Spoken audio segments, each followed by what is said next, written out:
Hello, fellow homebrewers. JP here, and I want to introduce to you the brand new Brewbuilt X1 Conical Series available at More Beer. More Beer sells the highest standard in homebrewing equipment, and the Brewbuilt Conicals are just that. They're made from mirror-polished 304 stainless steel, and they come with loads of features that you and I have been looking for. They have a full 2-inch bottom dump valve, which will eliminate your clogging issues, while the sturdy base includes 4 reinforced legs, just like those big Pro tanks do. More Beer also carries the Brewbuilt line of options and add-ons like casters, pressure kits, and even external glycol chillers. So you can find out more about the new Brewbuilt X1 Conical Unitanks by going over to morebeer.com for detailed videos on the entire line of Brewbuilt Conicals. You can trust Brewbuilt with your next fermentation, and you can trust More Beer to find the right conical for you. Brewbuilt at morebeer.com.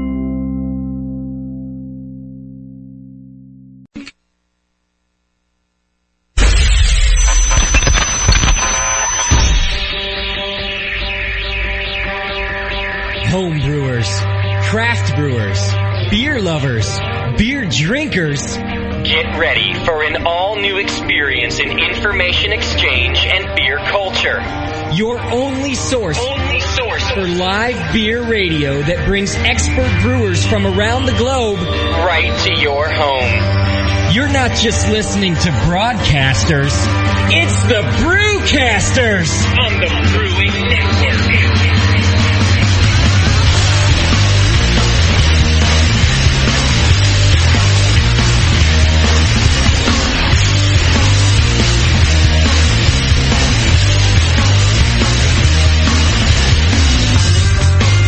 I hear you on the radio. Hey, good afternoon, boys and girls. Welcome to the show, the Sunday Session, live from Pacheco, California. One of the greatest places on earth, if you ask me. Good old sunny Pacheco. Yeah. Your headphones okay, guys? No, can you turn me up, please? You need to go up? Yeah. How far up? Still up? Up. That's good right there. Yeah, you guys good? There, Doc, let me turn you on. Hey, Doc. Hey. Doc has shown up to the studio, not just on time, but well before time, 2 weeks in a row. Yeah. Amazing. Yeah, I'm blowing your way, huh? I think the sun's going to go out soon or something. I think he hasn't told us he's gotten a divorce. Oh. Oh, no. That's why I left the house early today. Yeah, so you don't? It was getting ugly around there? Yeah. Oh, man. Not because you're leaving for GABF. We've let you off the hook. Yeah, thanks. I didn't even mention that one in there. Well, that's what we ended up deciding because, for fear that you actually are going to get divorced because of the show, I lightened up on you about the GABF. Yeah, thanks. I appreciate that.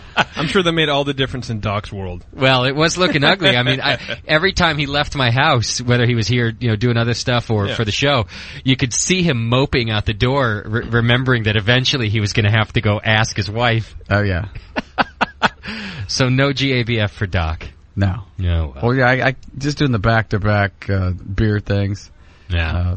With the NorCal and then the GABF. It's too much. Yeah. Well, what are you going to do? Really, it was for your part at the GABF. It really was just to meet the listeners and to that's what I wanted to anyway, do. But I got other things I got to do later on in the weekend, so I would have to fly in. Yeah. Fly back out again. Well, we're bummed that we won't get to hang with you, but there's always next year. We'll see what happens. Yeah, okay. Because you might be divorced by that. I can do anything I want. Put time in now, man. Not that I'm wishing for that, Doc. I don't wish that upon you. Yes. No, it'd be sad, Doc. It would be sad, Doc. Until Fridays when you're out at the strip clubs with us. And until Saturdays when Justin is with the former Mrs. Doc. Then it's back to sad day for Doc. Yeah. Doc gets one night a week at that point to be happy. Doc calling Good job, me up, Justin. What are you doing tonight, Justin? Going to your house, Doc. I'm taking the kids out. We're going to go camping. Good Lord. That's awful. Hey, by the way, where do you keep your spare key for the Hummer? Because I can't find it anywhere. I won't have it by then. Exactly. That's the worst. That's why you're sad, Doc. Yeah. You have nothing. That's right. Yeah, exactly. He's going to be looking for your keys. For your stuff. I'll be sleeping over here. What the hell? Everyone else does, man. Why not? Your goat isn't eating. What do I do? All right, everybody. Welcome to the show. We're going to have a lot of fun today, and a great guest that Shat, the producer, has lined up for us. Yeah. We got Magic Hat Brewing Company with us today. Todd Hare, the head brewer of Magic Hat, as a matter of fact. And he's going to be hanging out with us for a couple of hours. starting probably in about 30 minutes. We'll get him on the line with us and get your questions ready. This is a really fascinating and unique brewery. Yeah, that fast. That's good. On the East Coast. We're starting the interview right away. Like, we got to get it done. Time with him. That's good. And it's cool because we got a couple of things going on today, and he wanted to be a part of all of it, so he was ready just to do the hang. I think, didn't you say, Chet, that he's a listener? Yeah. Too. Yeah, on his days off. It's weird. More and more brewers I'm finding out, are actual listeners now. Like, they consider that, they tell us all the time now, I listen every week in the brewery. It's very strange. Yeah. To find that out. You think they get enough, glommers on asking them about beer and talking about beer and, whatever. Given a lot of misinformation, they actually voluntarily listen to it. Yeah. That's great. It is weird. Speaking of listeners, by the way, I'm getting a lot of feedback about the lack of cursing. Oh, yeah? What a bunch of fickle, fucking whiny listeners we have sometimes. Because it goes from, you guys are too vulgar, you're not getting into the information, back to, we clean it up we even cleaned it up as a joke. I mean, it was apparent that we were jokingly not cursing. I just wonder, if we didn't make a big announcement about it and we just didn't curse. No one would notice. Yeah. It's true. But someone would have pointed it out. Eventually, they would have said, hey, I haven't heard Doc say fuck in a while. So I've been getting a lot of emails like, hey, in fact, when I get to the feedback, you'll hear one. A pretty interesting email I got this week about it, about people being afraid of words. But listen, fear not. We're not making... Every time we do a bit about all these major changes that are happening to the show, realize that it's almost always a bit. Is there like an 18-page thread in the forum now about how sponsors are going to be turned off because we're not listening? No. This was just cursing. These were private emails and stuff. So I love it. You know what I like about our cursing too? I love it when we have those guests like John Myers with us last week, and we're maybe 20 minutes into the interview before we drop our first F-bomb. And they get so excited. They're like, the guests are always happy. Yeah. They're like, can I say that? Yeah, like, oh, really? We could say whatever we want? Absolutely. Yeah. And it's usually, then they don't say anything after that. I think John said it once, and that was it. Yeah. He's like, oh, I can? Oh, great. Yeah, but everyone is just happy that they can. Yeah. Well, anyway, I just thought it's always feedback from listeners and what they perceive are changes in the show is always fascinating. And the two, opposites of listeners that we have, people who are concerned about that stuff and people who are concerned about it going away. Yeah. Well, I can see the guests being relieved after they hear an F-bomb come off there, because when I did the FM show a couple of times, I was nervous because I thought I wanted to slip out here or there. And yeah. Oh, by the way, now everyone, it's free reign to curse as much as possible in the chat room now. I want to thank you for that. It's not. Everybody, as usual, not that there's any censorship in the chat room. But keep in mind, you guys forget about this every month or so, but the chat room is also for new listeners who are going to come in. If you're just tuning in, there's a Chat Now button right on our homepage, and you can enter the chat room. That's how you ask us questions during the show and hang out with the other listeners. Don't let them scare you off. Don't let them scare you off. There's a lot of guys in there who are in there every week, and there's a lot of people in there that are brand new. It also happens all the time. And so, don't act like a pack of wolves in there just F-bombing everybody who walks into the room, fellas. You know how it goes. You got to make everybody feel welcome, because that's our little home on the web for the BN Army, and we welcome new recruits. So keep it nice in there. And JP's a pussy when it comes to telling you guys what to do. I'm just a good person. That's what it is. So I believe in self-policing. Yeah. And then when I don't get what everyone assumes that I want, then I crack down even harder. Yeah. All right. Whatever I said. A couple of good things happening today.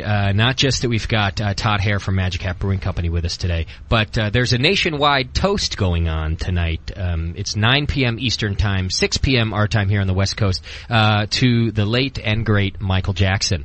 And it's something that they put together over on beerhunter.com. That's his official website where you can get his books and join the club and all sorts of things like that. And they put this thing together it was designed to be with pubs all the way across the country. And if you were a pub owner, a publican, you could print out a poster and sign up to do this thing. And essentially at 9 p.m. Eastern, 6 p.m. our time, the entire country, all of these establishments that are involved, are going to do one big official toast for Mr. Michael Jackson. And I thought, what a great way for us to get involved, because we can make it a worldwide toast.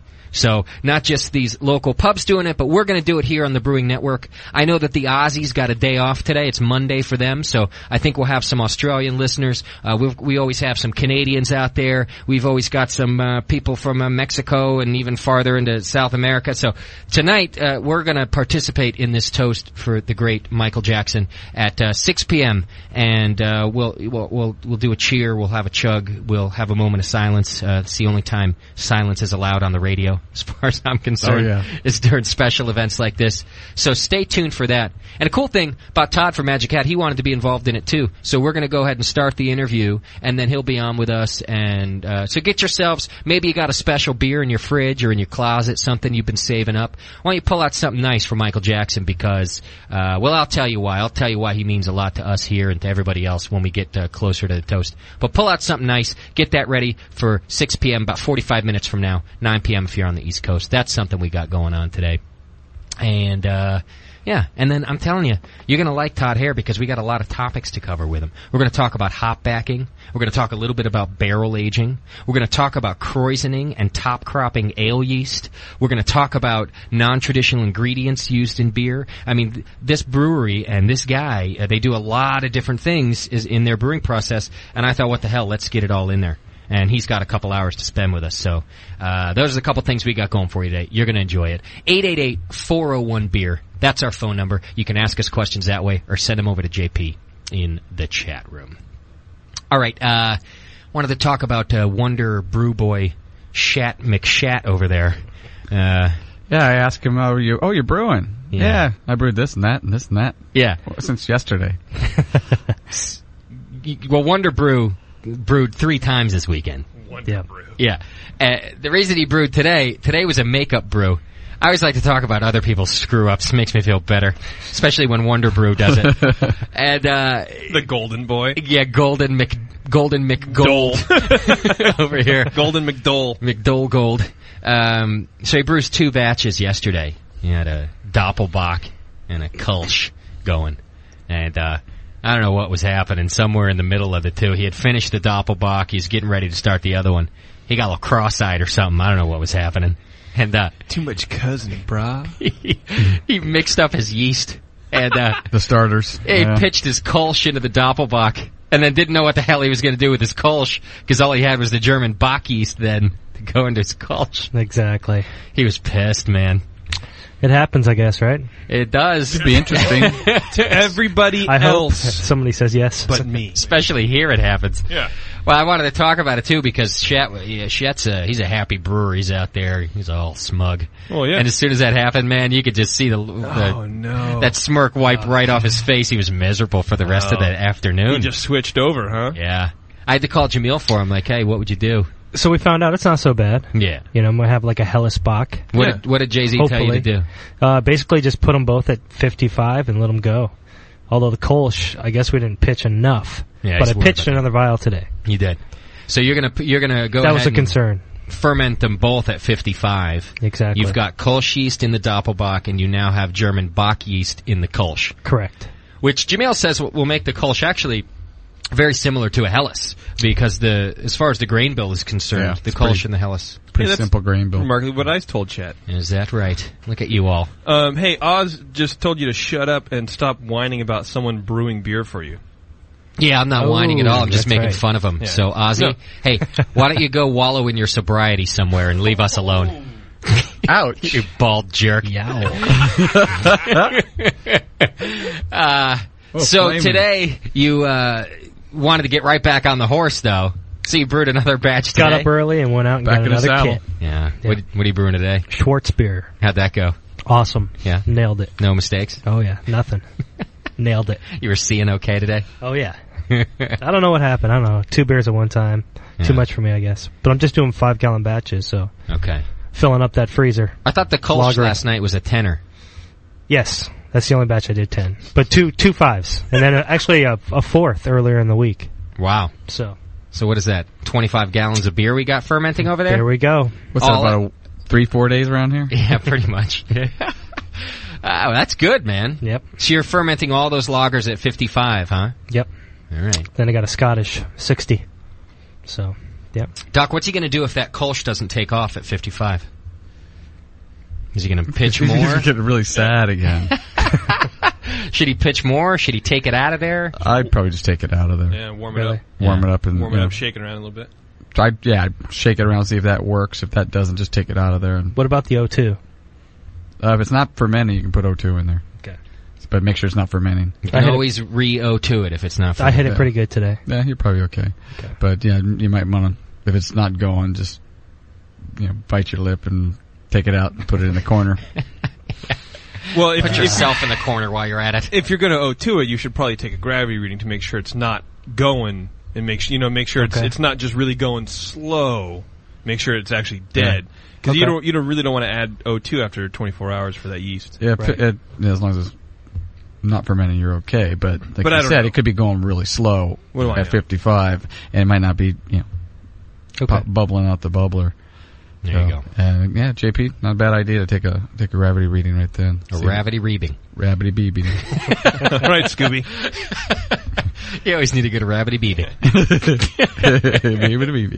I think there's a website for that. All right, if you want to ask Shat questions about his Wonder Brewing, then you can reach him, Chad at thebrewingnetwork.com, CHAD at thebrewingnetwork.com. One of these days, I'm going to create an email address for every name you have, Shat, so that it doesn't matter what people call you. They can always get to you.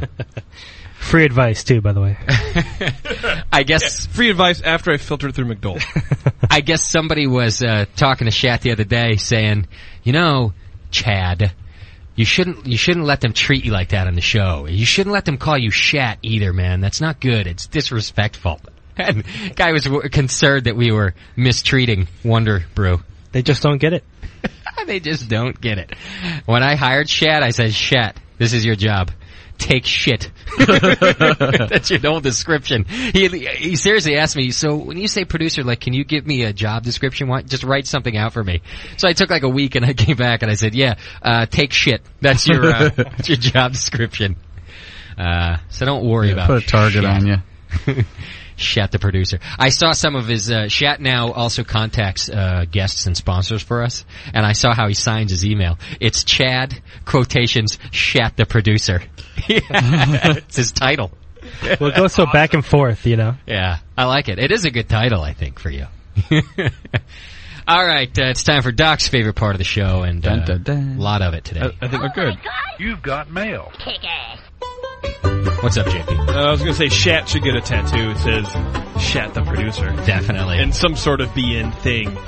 Like a microphone with hops on it or something. Yeah. LL Cool J has that microphone here, and he has that microphone cord tattoo wrapped around his arm. It should be that. Hop vines wrapped around going up. That could be the cord. Yeah. Oh, man. Your mom would love it if you got a Shat the producer tattoo. Yeah, where would he put it? Doesn't matter. On his face. All right. Across his forehead. So some of the feedback I got are actually questions for Todd. I'm going to save that for later when Todd from Magic Hat gets on with us. Here's a long one that I got, but it was pretty interesting, so I thought I'd read it anyway. It's a long one. Yeah, it says... Hi guys, been listening to the session. Oh, by the way, this guy's from Burton-on-Trent. His topic was hello from Burton-on-Trent. Hey guys, been listening to the session for a few months now. My first archive show was the second anniversary show. Terrible time to tune in. Sorry, dude. Says I wasn't deterred by the constant shouts of Rat Pad though, and I carried on listening. I'm glad as I did, as the BN has taught me a lot. Terms such as douchebag, ass hat, and sausage fest, to name but a few. I'm surprised at how many people don't know about douchebag. I get a lot of feedback about that. What? That they're happy to learn how to use properly douchebag. Really? Yeah, it's not as common, I guess, in the rest of the world. It is now. Yeah. From there, I moved on to the Jameel Show and Lunch Meat. Both great for entirely different reasons. I'm also working backwards through the archive and just recovered from the emotion of D-Day. The sad fact is the only show that I'm likely to be able to listen to live and call into is Lunch Meat. As the session is 1 a.m. morning time over here. Anyway, you guys rock. You have a good combination of sick humor and knowledge, although I do get a bit jealous of all the great U.S. beers you have around. Hopefully a friend from Oregon is going to bring over some Pliny in the future. Several weeks ago, I was surprised to receive a cool BN Army t-shirt in the post. Confused, I checked my bank statement and found out that I had ordered one and didn't remember. That's a good man. Yeah. All of Justin's ranting about the t-shirts must have sunk in when I was wasted. Who says you always regret what you do when you're drunk? The shirt had its first outing at the Great British Beer Festival. Ooh. Dude, that's awesome. Wow. Our shirt was trucking around the Very cool. Great British Beer Festival, man. Says I was expecting to be approached by some other Army members, but nothing. Maybe they were all on covert missions. I'll work on... That's probably it, too. Says I'll work on signing up some more recruits. I'm getting married on New Year's Eve this year. Which, by the way, is a stupid thing to do. Yeah, what a way to start a new year. Someone else was telling me that they got a friend getting married on New Year's Eve. And I was thinking, not only does that suck for your guests, but what about your anniversary now? Yeah, the anniversary's always going to blow. Anyway, sorry, dude. I decided that she was the one after she took me on a beer holiday to Belgium for a week. Nice. It's a way to do it, man. Yeah, She can get married anytime she wants. Yeah, there's some hidden agenda. Don't be fooled. How did I know that was coming out of cynical JP? No, she just wants you for your money. Yeah. I'm in the process of brewing a few batches for the reception. I know you guys have been to a couple of homebrew-fueled weddings, so I was wondering how much to brew. There'll be about 100 guests and probably 50 beer drinkers. What do you think, Doc? How much Really beer thirsty? Like they Justin thirsty? Yeah, that's a good question. That needs to be They qualified. are English. Well, let's give them two. Let's say that it would be my kind of a wedding. 50 drinkers. I'd go with 40 gallons easily. I think you'd need at Gallon least. per person. Yeah. You got to figure It also depends on the beer. Yeah, if you're doing something light, 10, 15 gallons would be probably enough. If they're normal drinkers, I still would say for 50 guests, not less than 15 gallons of beer. Think of how quick a corny goes, man. Before you know it, boom, gone. Just think of, full-size keg, about 15.5 gallons. Right. And that's like 150 how fast can people. a bunch of teenagers blow through that? Yeah. That's a good gauge. So I would definitely go, and listen, there's nothing wrong with taking home a little bit of beer. So not less than 15 gallons, and if they're heavy drinkers, you might want to double that. Put yourself a nice 30 gallons in there, you know. Depends on how. It does depend on which beer you're doing. And well, that's his next question. He says the styles that went down well with your average beer drinker. He's going to get a keg of local lager at least. So I'm hoping to go totally macro free. I'll be brewing a few bottles of Imperial IPA for my friends from the West Coast. So he's going to have a little variety there. All right, if you're going to buy a commercial lager,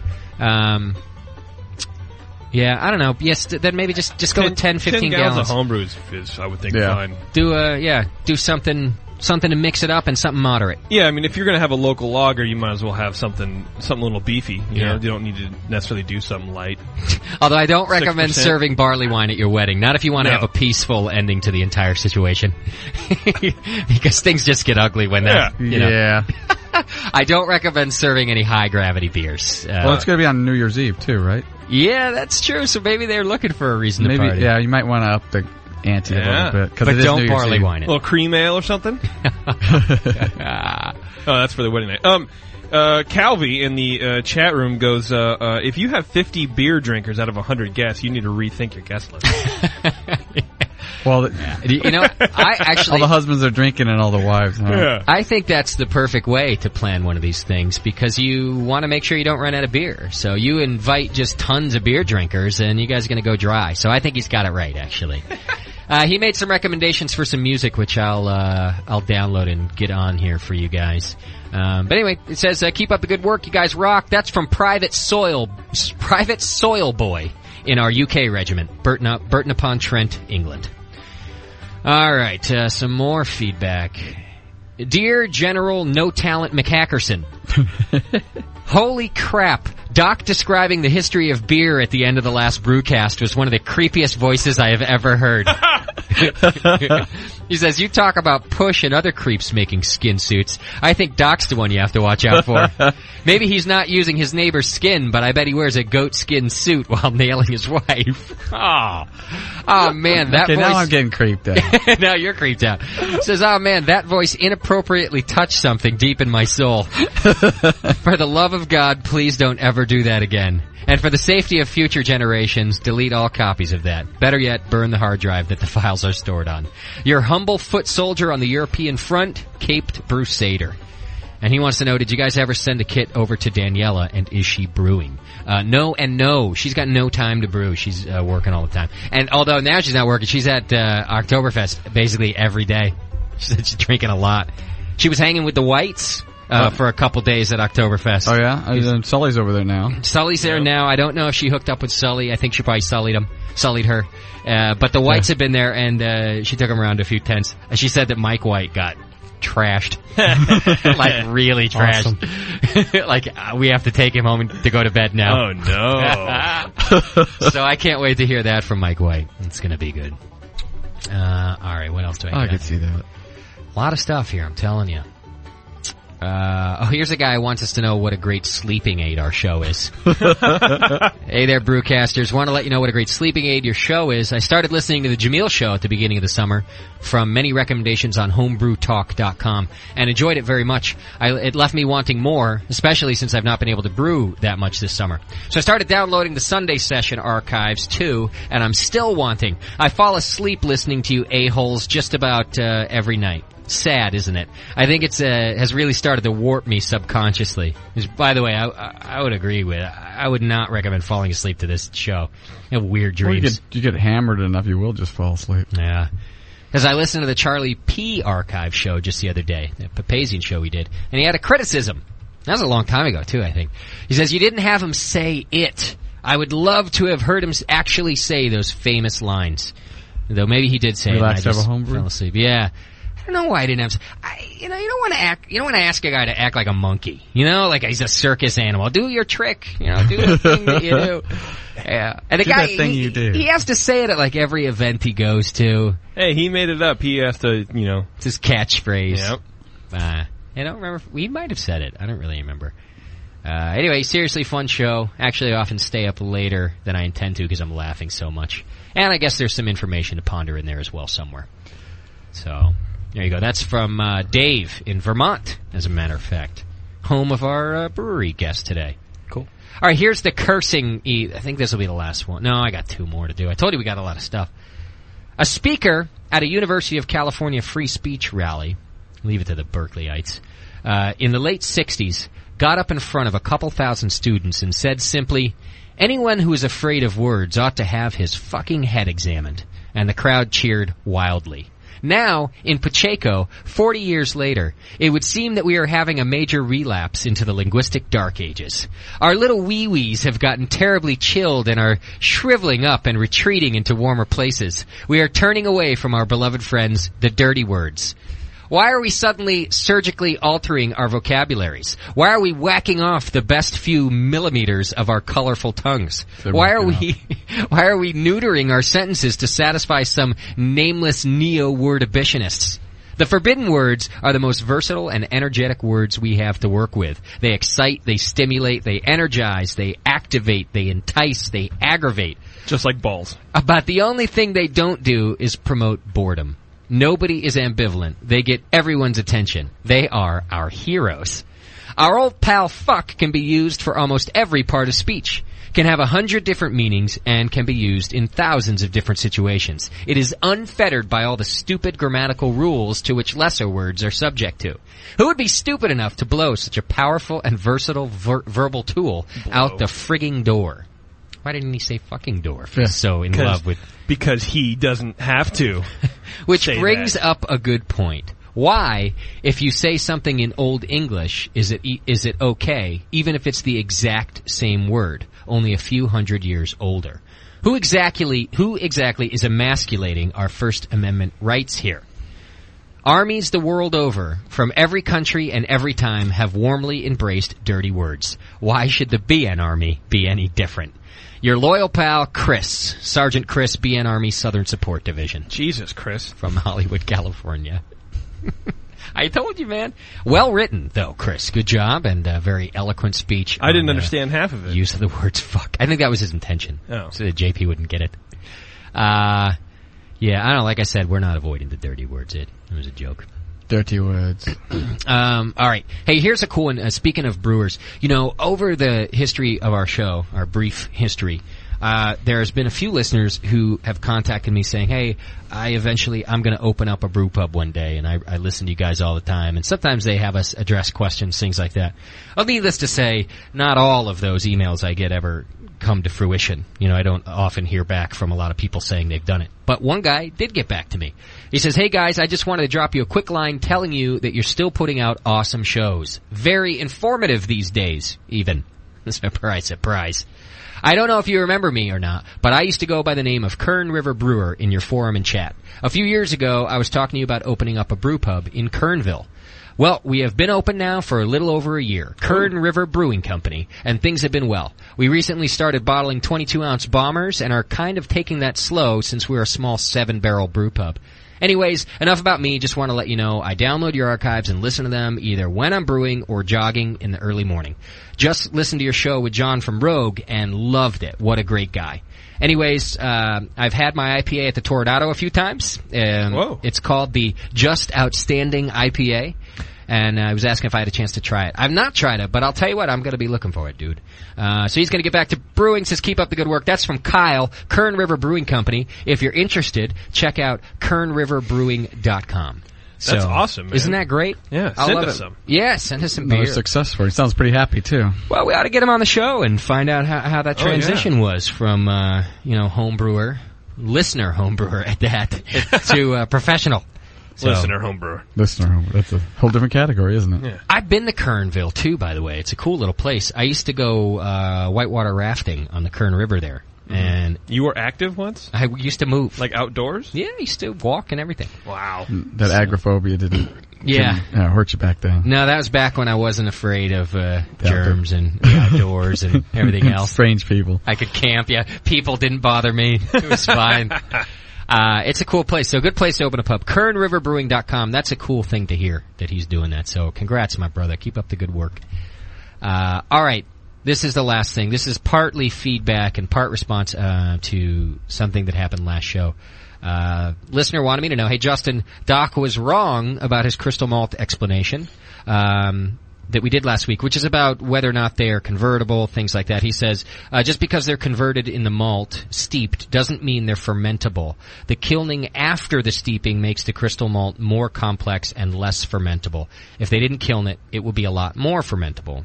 If crystal malt was very fermentable, it would be more like base malt or sugar and would leave you a little drier, et cetera, et cetera. That's from Grant. And Doc was aware of this already. Doc, go ahead. Jamil and I were discussing that earlier in the week, and I basically came down. I misread the question at the beginning. Basically, we got a caller last week who asked Doc about crystal malts. Yeah, and I don't know where my head was at the beginning of that. And then Justin and I just listened to it back again, and like I said, what the hell was I thinking?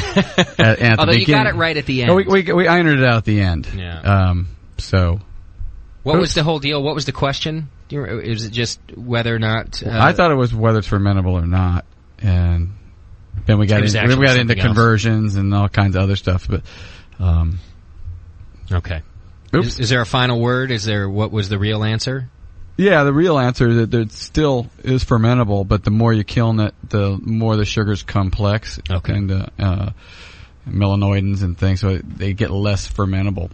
Okay. But even Black Patent is going to be like 55% fermentable. Okay. So it doesn't go down to zero. All right. So you're going to get some fermentables out of them. So if you're listening to it's near the end of the Rogue show from last week. If you're listening to that and disregard the first couple minutes of Doc's answer. Yeah. But the end was right. So you can check that out and that'll get you through. Yeah, I don't think I've ever listened to myself on the show? On the show at all, so that was kind of strange. It's really a good idea not to in most cases, in my opinion. Real quick, some news that was sent to me I wanted to cover because it's a health benefit of beer. I always like to do that. All right, the story basically says you may be hard-pressed to recall events after a night of binge drinking, but a new report suggests that low to moderate alcohol consumption may actually enhance memory. There are human epidemiological data of others indicating that mild to moderate drinking may paradoxically improve cognition in people compared to abstention. So it goes on and on. You can read it yourself. I just wanted big words in there. I know. That's why I'm going to not read the whole thing. But yeah, basically, it's the same old thing. There's every health benefit story we read always has to do with 1 to 2 drinks per day, and they're just always finding new things that helps out too. It's the heart and other biological functions, and now it's about a little bit of memory. Yeah. I just think it's strange every time they come out with something good, somebody else comes out a month later with it's bad. Yeah, or it's that yes, that's true, but this effect happens which counters that. So maybe you'll remember things, but what you remember is that fat chick you were hitting on. Like that to me would be the bad part of the counter effect of this one. So you can check that out. Just look up beer or two daily. Yeah, it's like your courage increases, but your judgment decreases. Yeah, exactly. I don't know why they don't study that more in depth, by the way. Stuff that we need to know. That was in the Scientific American, by the way, so a respected journal. All right, everybody, I got to take us a quick break. When we come back, we're going to be talking to Todd Hare of Magic Hat Brewing Company. They're out of Vermont. Shat's favorite East Coast brewery. Is that right, Shat? That's good stuff, yeah. I used to live right down the block from them. You used to get, really cheap growlers there or something? $5 for refills. Nice. It's crazy, yeah. You guys used to get drunk. Walk there in snowstorms. It was perfect. Anybody, pass out on the way home in the snowstorm? No. Never had that happen. It's too bad. It's a good story. So hang in there. We got a lot to do. We got the Michael Jackson toast coming up in about 20 minutes. We're going to participate in that, and you should too. It's a worldwide event, so it's a good thing to be doing. When we come back, Magic Hat Brewing Company. Hang in there. It's The Session. You're listening to the Brewcasters on the Brewing Network.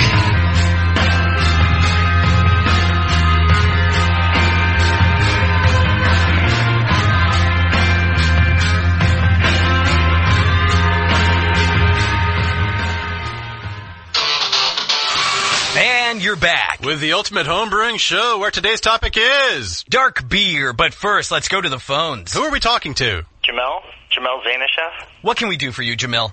What were you guys saying about dark beer? All dark beer is really strong and bitter. Well, you guys might want to look for a new source of brewing knowledge. We're using Poor Harold's Almanac, 1947. You know of something better?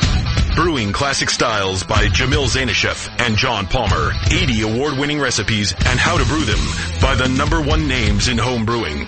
Extract, partial mash, all grain, we cover it all. Reserve your copy today at the Brewing Network store. I will sign one just for you. Visit thebrewingnetwork.com for more details on Brewing Classic Styles, the homebrew book of the year. So, do you cover Bock beer in there? You betcha. Because I've been saving all the sludge from my fermenter so I can make some real soon. Oh man, you really need this book. Order your copy today. Visit thebrewingnetwork.com, the official broadcaster of the Great American Beer Festival. Give booze a chance. Hey, 1, 2, 1, 2, 3, 4.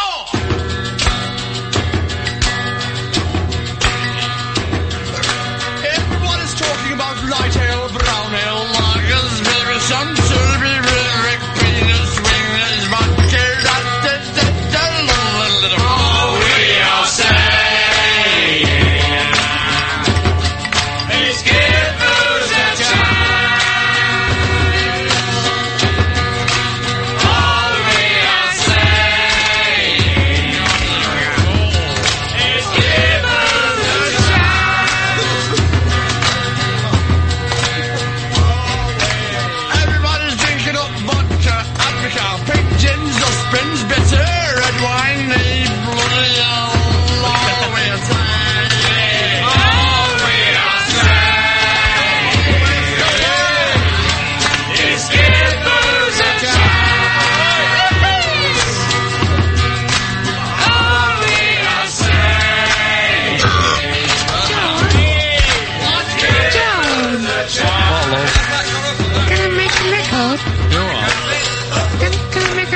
You want to sing? Please. Well, I don't know about that. A record, no. You know what I mean, a record. Right, so I'll put you on the next B-side. Macrobiotic, man.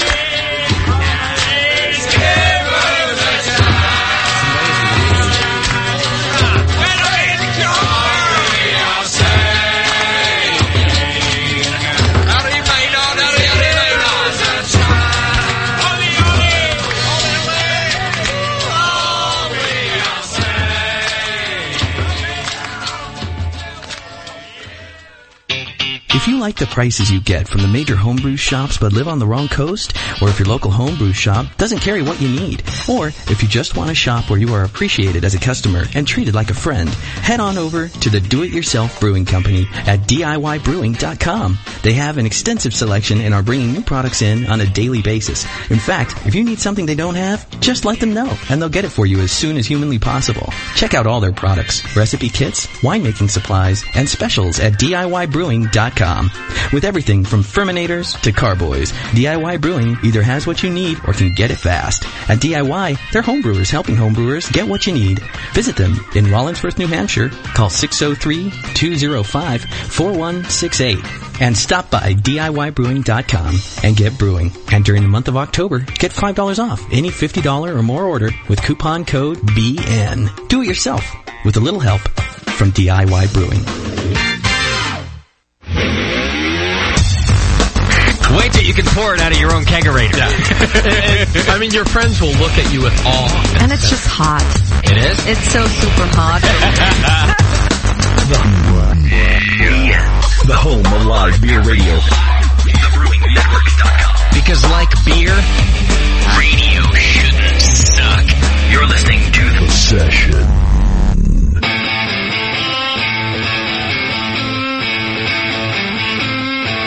You're listening to the Brewing Network. Because like beer, radio shouldn't suck.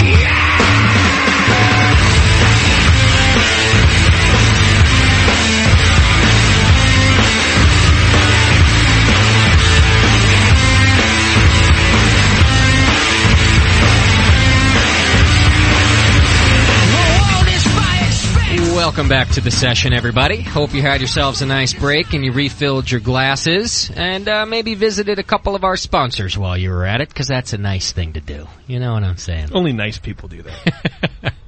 Welcome back to the session. Today we are focusing on and featuring one of the best and coolest, at the very least, breweries on the East Coast, Magic Hat Brewing Company. I've got Todd Hare, hopefully, on the line with us. Welcome to the show, my brother. It's good to have you. Oh, thank you for having me. Is it snowing and miserable yet on the East Coast? For you autumn is in the air. The wood splitter's moving, you know? Is that right? Man, you guys have... It's getting a little bit there, you know. Getting a little colder, but... I miss a lot of things about the East Coast, but the weather is not one of them, man. You guys have awful... You don't miss that. I do not miss that. Skiing is good, but actually I think skiing's better in California than it is out there. Yeah, I'm sure it is. No snow. I think we just get like the brunt of just cold weather. Yeah, absolutely. And rain. All right. Well, Todd Hare is the brewmaster at Magic Hat Brewing Company, and he's going to be talking to us for a couple of hours about all sorts of topics. So 888-401-BEER, that's our phone number, or you can join JP in the chat room by hitting the Chat Now button and ask all the questions you want. We're going to find out a little bit about the history of Magic Hat here, and then get ready for our Michael Jackson toast, which is coming up in about 10 minutes. So, hey, one of the interesting things, Todd, about Magic Hat is, like, everything that you guys do.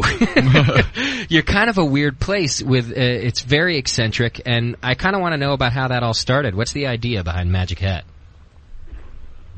Well, I mean, the whole presence of Magic Hat is strictly derives from Alan Newman. I mean, Alan Newman is he started the brewery with the original brewmaster, which was Bob Johnson. They started about 1994, and if you've ever heard of like Seventh Generation, it's a kind of like a environmentally safe like household products that they make. Okay.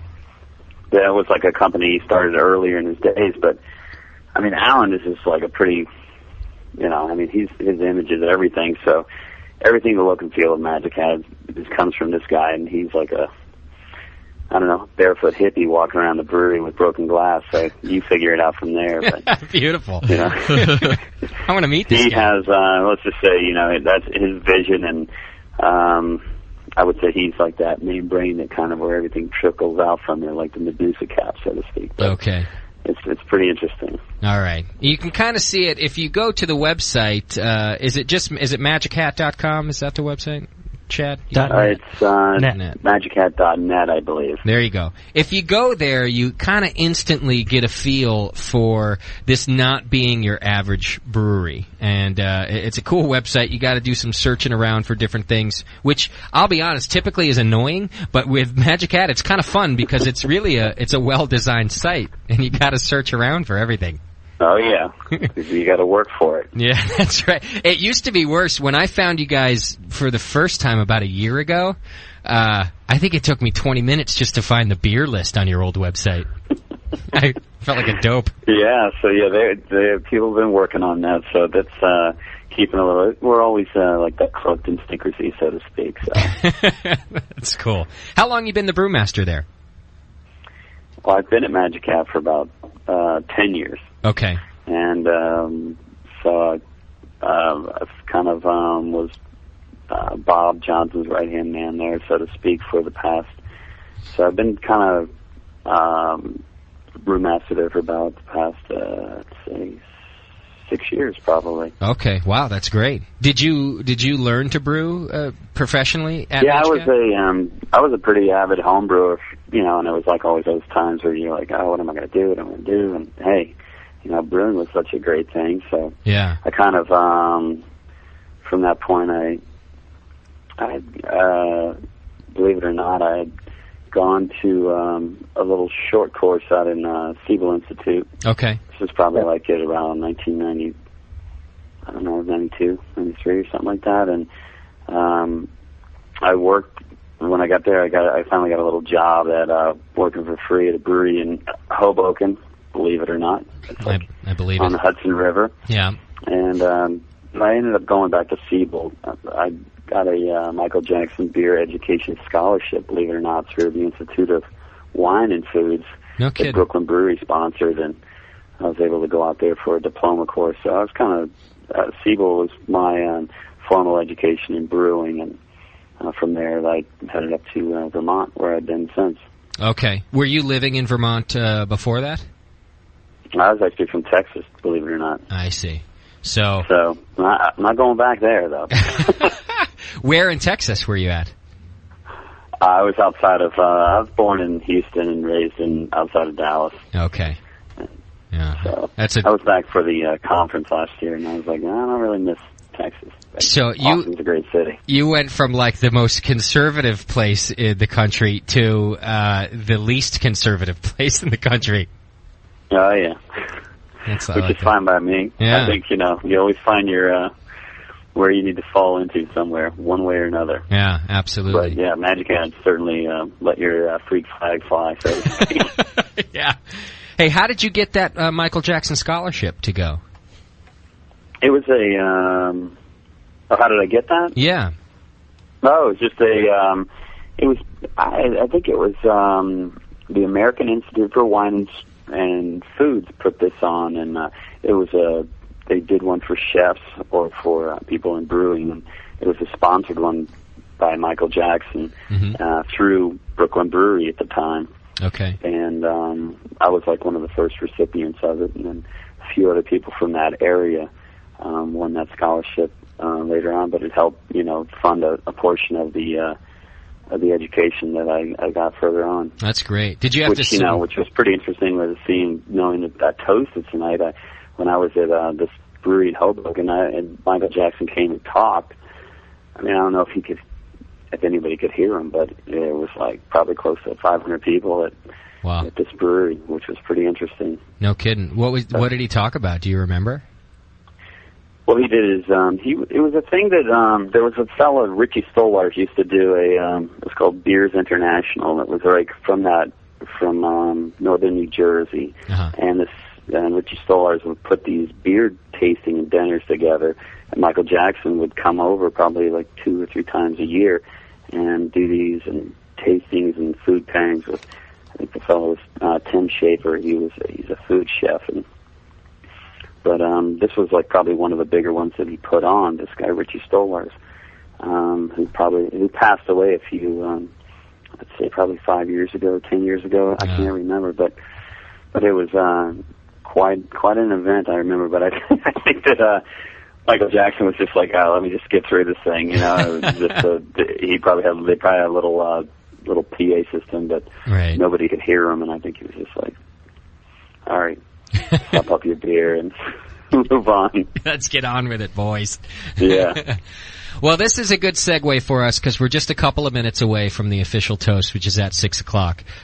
So there's kind of a whole thing. I want to let you guys know about a couple of websites that you can check out and you can get information about this. If you want to know even what we're doing, you can go to beerhunter.com and check it out, and they list it there. There's a poster that you can look at that's the official Michael Jackson toast poster. And the entire toast is set in bars and pubs all over the country, and it's designed also to raise money for the National Parkinson Foundation, which, as you may or may not know, is what afflicted Michael Jackson, and he ended up dying of complications due to that. So here's how the poster reads, just real quick. Michael Jackson, the English writer who taught millions that beer is a noble and complex drink, died in London on August 30th, 2007. If you know his writing, you'll understand what a loss this is to the beer world. If you're now enjoying a range of diverse, beautifully made beers, you owe him your thanks. Come raise a glass to his memory and raise funds for the National Parkinson Foundation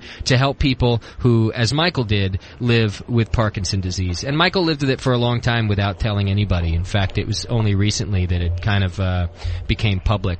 So you can go to parkinson.org to make your donation, and any donation that has as long as it says tribute to Michael Jackson somewhere in the memo line, it will be attributed to this event. You can also mail a check to 1501 Northwest 9th Avenue, Bob Hope Road in Miami, Florida, 33136. Canadian participants are advised that the National Parkinson Foundation also operates 5 centers of excellence in Canada and does issue tax receipts for all contributions, including those from Canada. So it's really a great way to show your appreciation for Michael and to support a really good cause, the National Parkinson Foundation. And again, that's www.parkinson.org. And just real quick, before we do the toast, I just want to say that people like me, not just brewers across the country, but really people who are in beer media. I've talked to a lot of beer writers. Jay Brookston is one of them, who really kind of point out that without guys like Michael Jackson, who were the official writers, the guys who did it better than anyone, and the guys who made a living at this first, we wouldn't be able to do what we do. It's 6 o'clock right now, everybody, so I hope you got your glasses ready, and we're going to raise it in a toast to the late and the great Michael Jackson. Thank you for sharing beer with the world and letting us enjoy and do what we do. Cheers to Michael. Cheers. Cheers. Cheers.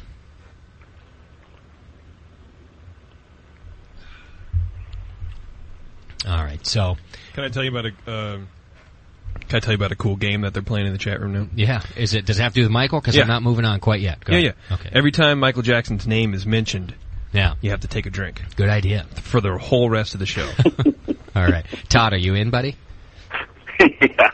And, by the way, this was invention of a sponsor. DIY Brewing is in the chat room. Oh, is that right? Yeah. Fantastic. So, I think it makes it doubly okay. It does make it doubly okay. Yeah. If our sponsors say it, then it's okay.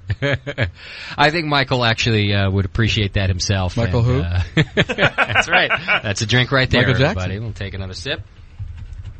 But really, I just, wanted to make sure, and there's going to be a whole presentation put on and a dedication to Michael Jackson at the JABF this year, which I'm really excited to see. People are just going to be sharing things that they've heard him say and how he's influenced. And funny thing with me is, he started to influence me when I started making fun of him. I saw him on the Conan O'Brien show. Before I ever read anything he did, I always knew about him. And I saw him on Conan, and I took audio clips, and we made fun of him here on the show. People got real pissed off at us, at me, for doing that whole bit. But it was after that, that I actually really appreciated Michael, because I learned that his sense of humor was probably better than mine, and he was cool with all that kind of stuff. Yeah, he really knew how to throw in those little kind of little jabs here and there or whatever. Oh yeah. But if you do some looking around, and if you ever get a chance to talk to any beer writers or anything like that, I promise you that you're going to find out that he's really the guy that opened this door for everybody and spread the appreciation. So that is my personal thank you to Michael for really opening up all these avenues for us, and we get to share good beer. Michael who? I think I said it two or three times in there, so you might owe us a couple drinks, everybody. Shat, all I see you is you leaning back like a fat load over there. Oh! Like a fat load. Not a big fat load. Yeah. Todd, what are you drinking right now? Well, I finished up Allagash White, and I was having a little Circus Boy here. Nice beer. Hey, that's a good time to start talking about the beers at Magic Hat, because not only you guys have cool names for everything already, but it's also hard to figure out what kind of beer it is you're buying. We had some in the fridge that Shat had brought home to us, and Jameel came over, I think like a week ago, and he grabs a Magic Hat out of the fridge, and he's asking me, well, what is this? I don't know if I want to drink it. What is it? And I was like, I don't know, man. They don't really say what it is. So you guys are kind of into the mystery of your beers, Todd. Yeah, it's kind of started off, our first beer we brewed was just called Ale. Really? And that was it. That's great. And, beer. And then we eventually named it Bob's. So, which is much more that was descriptive. about the depth of it, but no, I think it's just a point of being able to be creative in the fact that we're not like stylistically brewing beers, say they should be falling in this realm or this range, and just kind of keeps it open to maybe the consumer's perspective. Just a little clue would help. Yeah. Just a little clue might help. Clue? Oh, forget it. Now, is that to Take say... the labels off them all. What the hell? Is that to say that you guys will, you don't ever think of a style when you're brewing? You just want to go ahead and brew? Or do you start with a style? We kind of... it's just open to what the brewer would like to do. But, yeah, we kind of have a range, so to speak. Like, we want to brew a dark beer, or a light beer, or hoppy beer. Okay. But it's not necessarily where it needs to fall. And we've gotten better, let's just say that, okay? It used to be a lot worse, so I think we're getting a little bit more... consumer friendly, so to speak. So. Okay, that's fair enough. Now, how does that, not having these stylistically defined beers, how does that affect you when things like the GABF come up and everyone's entering their beers in competitions like that? Well, that's just one of the things we just never, we've never participated in the GABF. Okay. I think solely from the fact of that, and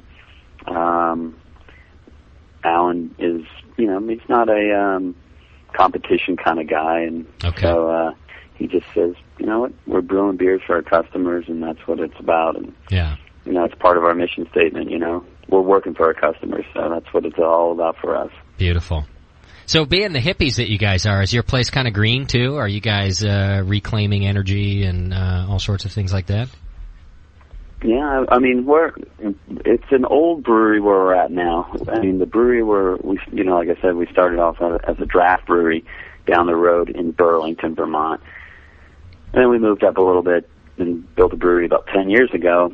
And now it's like a 50-barrel JV Northwest system, and we've had that, pretty much for the past 10 years. So, and we've been growing it, but, lots of old things in the brewery and lots of new things. But for the most part, as we're always thinking about how we can lessen the impact on the environment. That's an obvious one, but it's a lot of things that we're putting in down the road that are going to really help,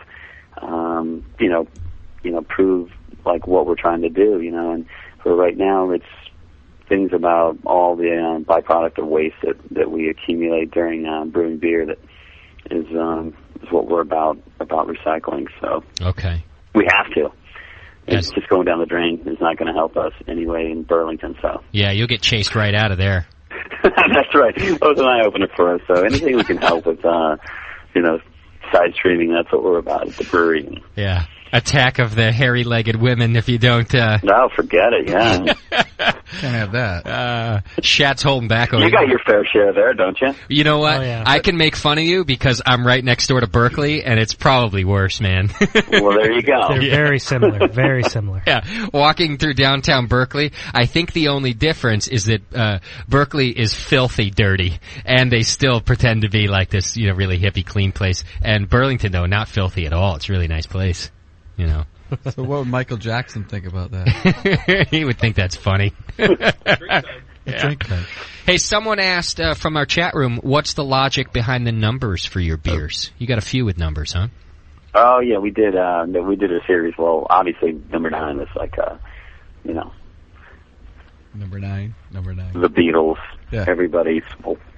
But it was we have numerical numbers that are for batches, and just like the brewery's always evolving. It's like a brand of distinction. So we're always just like, okay, what are we going to change? So just as people are saying, batch 322 and 328, or we just kept going. That's gone now. We're off to an Odd Notion program, so nobody has to worry about the batch numbers anymore. I see. Now you guys think you have things like High PA, which that's right. That's our good one. IPA that we do. Yeah, that's a great one. You guys have whoever creates the names, man, genius. I love the name. Tell me about High PA. That IPA, have you ever seen, that guy Stanley Mouse? No. He's an artist that, he did a lot of things for the, let's see, well, I know one because it's kind of my era. He did a lot of people know him from like some of the hippie psychedelia they did back in like the Haight-Ashbury time, but he did a lot of the posters back then. I remember that. Oh, okay, that's why Doc knows it. All right. But I know it from the Journey Escape album. That's all I know. All right. See, there you go, I'm like, I don't want to be dated, but, Yeah. But anyway, it's, but IPA is, that's like a IPA we brew, strictly like 100% Columbus hops.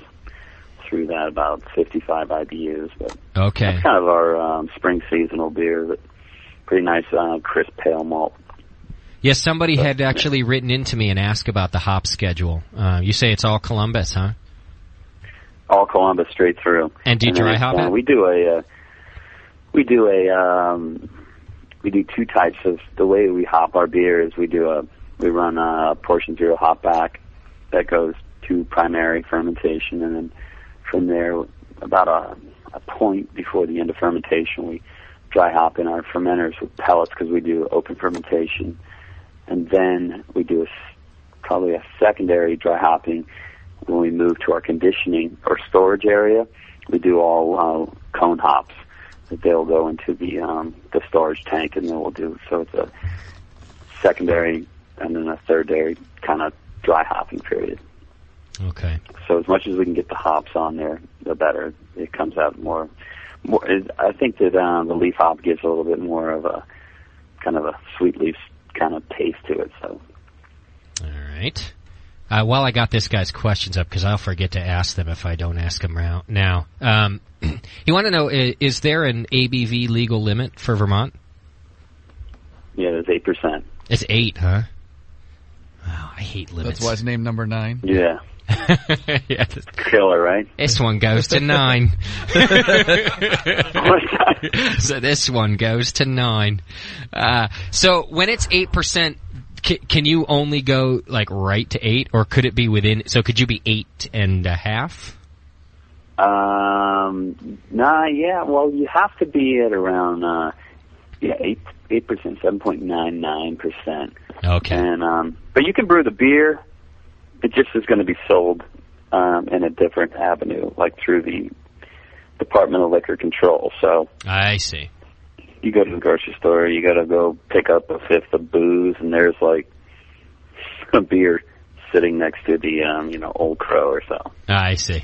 I love that. Right next to the plastic bottle of Old Crow. You have your line of like Duvel, and you have your lines of all the different beers that are from Unibrew. They're all just kind of lined up right there, and then you can put your anything above 8% right there. I see. All right. So it's not that you can't brew. So let's just put it this way: there's not a lot of different beers that are in Vermont that are above 8%.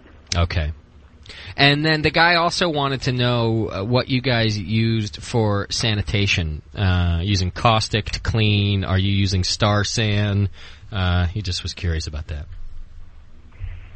What company or what type of chemical? I guess, if you use a caustic, you don't have to say what kind of chemical. I'm sure you use caustic. Yeah, we use a caustic, and we use a 2% sodium hydroxide cleaning for, and we do a peracetic acid sanitizers, and then we bolt back and forth between that or iodine.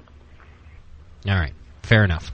I got to take a break, and then when we come back, I got a lot of things to talk to you about. Pre-interviewed Todd today, and he's got some good stuff going on there to talk to us about, so you're going to want to get your questions ready for this, too. I've got a few more things in front of me from listeners that we'll get to when we come back also, Todd.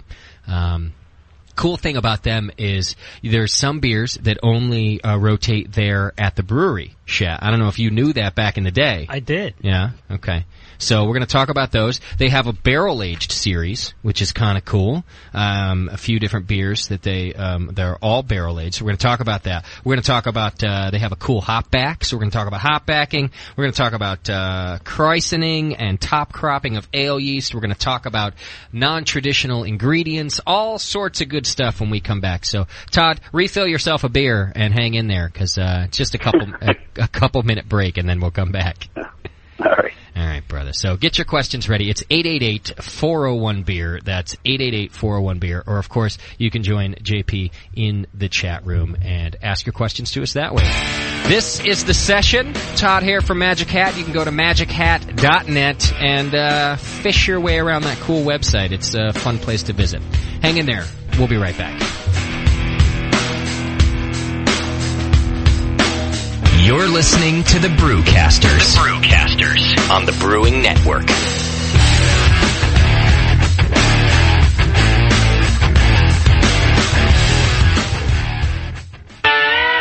Did you know that you can not only order from More Beer online at morebeer.com and receive free shipping on most orders over $59, but you can also shop in person at their 2 retail locations located in Concord and Riverside, California. In fact, the Concord facility has grown to over 15,000 square feet to fit all the new products, expanded showroom, and new Knowledge Center classroom. And now, in conjunction with the Brewing Network, More Beer is making it easier than ever to keep up on what's happening. Download the More Beer monthly podcast by clicking podcast at morebeer.com. You'll learn about More Beer's history, sales and discounts on More Beer products, get to know team members, and hear ways to save you money. They're also launching a brand new website soon with more features and a better online shopping experience. So go to morebeer.com or call 800-600-0033. That's 800-600-0033.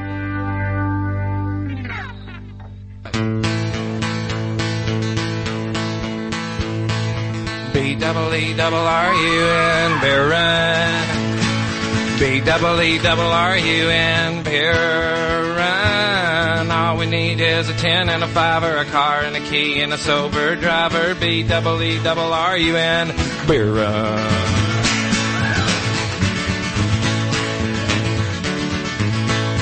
A couple of frat guys from Abilene drove out all night to see Robert Earl Keen at the K-Pig Swine and Soiree Dance. They wore baseball caps and khaki pants. They wanted cigarettes, so to save a little money, they bummed one off this hippie that smelled kind of funny.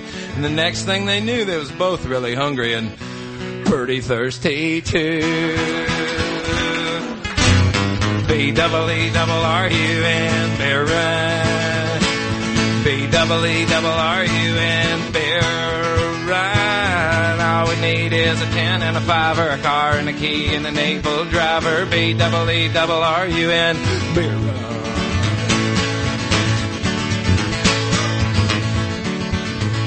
Found a store with the sign, said their beer was coldest. They sent in Brad, cause he looked the oldest. He got a case of beer and a candy bar. Walked over to where all the registers are, laid his fake ID on the countertop. The clerk looked and turned and looked back up and stopped and said, "Boy, I'm not gonna call the cops, but I am gonna keep this card." The guys both took it pretty hard. B-double-E-double-R-U-N, Beer Run. B-double-E-double-R-U-N, Beer Run. would be had we only brought a better fake ID on B-double-E-double-R-E-N. Beer run.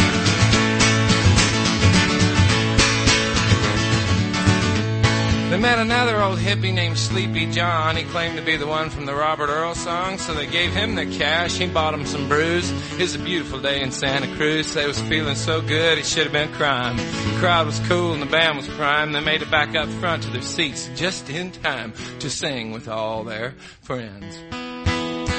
The road goes on forever and the party never ends. B-double-E-double-R-U-N, beer run.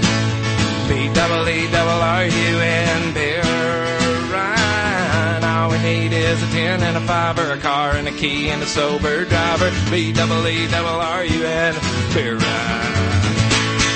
B-double-E-double-R-U-N, beer run.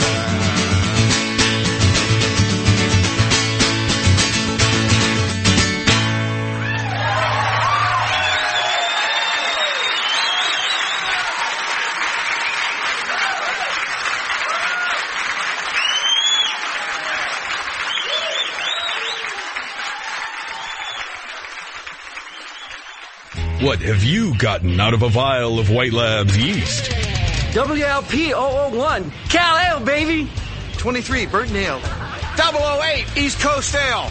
Cal Common, WLP 810. It's gonna be WLP 400 with beer. I got a sweet hoodie for my vial. Huh? White Labs, your source for great brewer's yeast, would like to invite all homebrewers to join the White Labs Customer Club. Redeem your empty vials for great White Labs merchandise and products. Free yeast, glassware, t-shirts, baseball caps, sweatshirts, polo shirts, and you won't believe what you'll get for 5,000 vials. Members also receive a newsletter packed with White Labs updates and facts, interviews with professional brewers, brew your own clone recipes, beercook.com recipes, and customer club stories. The White Labs Customer Club. Save your vials and get in the club. White Labs. It's all in the vial. This is www.thebrewingnetwork.com. Sit down next to it, grab yourself a paper towel, and watch those yeast have sex. You're listening to the Brewing Network. The Brewing Network. Saving your life. One beer at a time.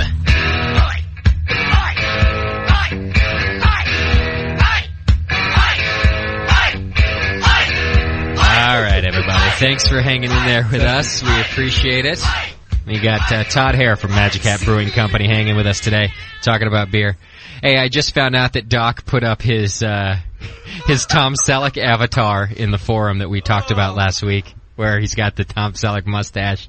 Good job, Code. And people are already photoshopping him onto ads. Yeah, to Brawny ads and Marlboro Man ads. So you got to go check it out. Where is that? If you've not joined our forum yet, go into RatPad and it's on the second.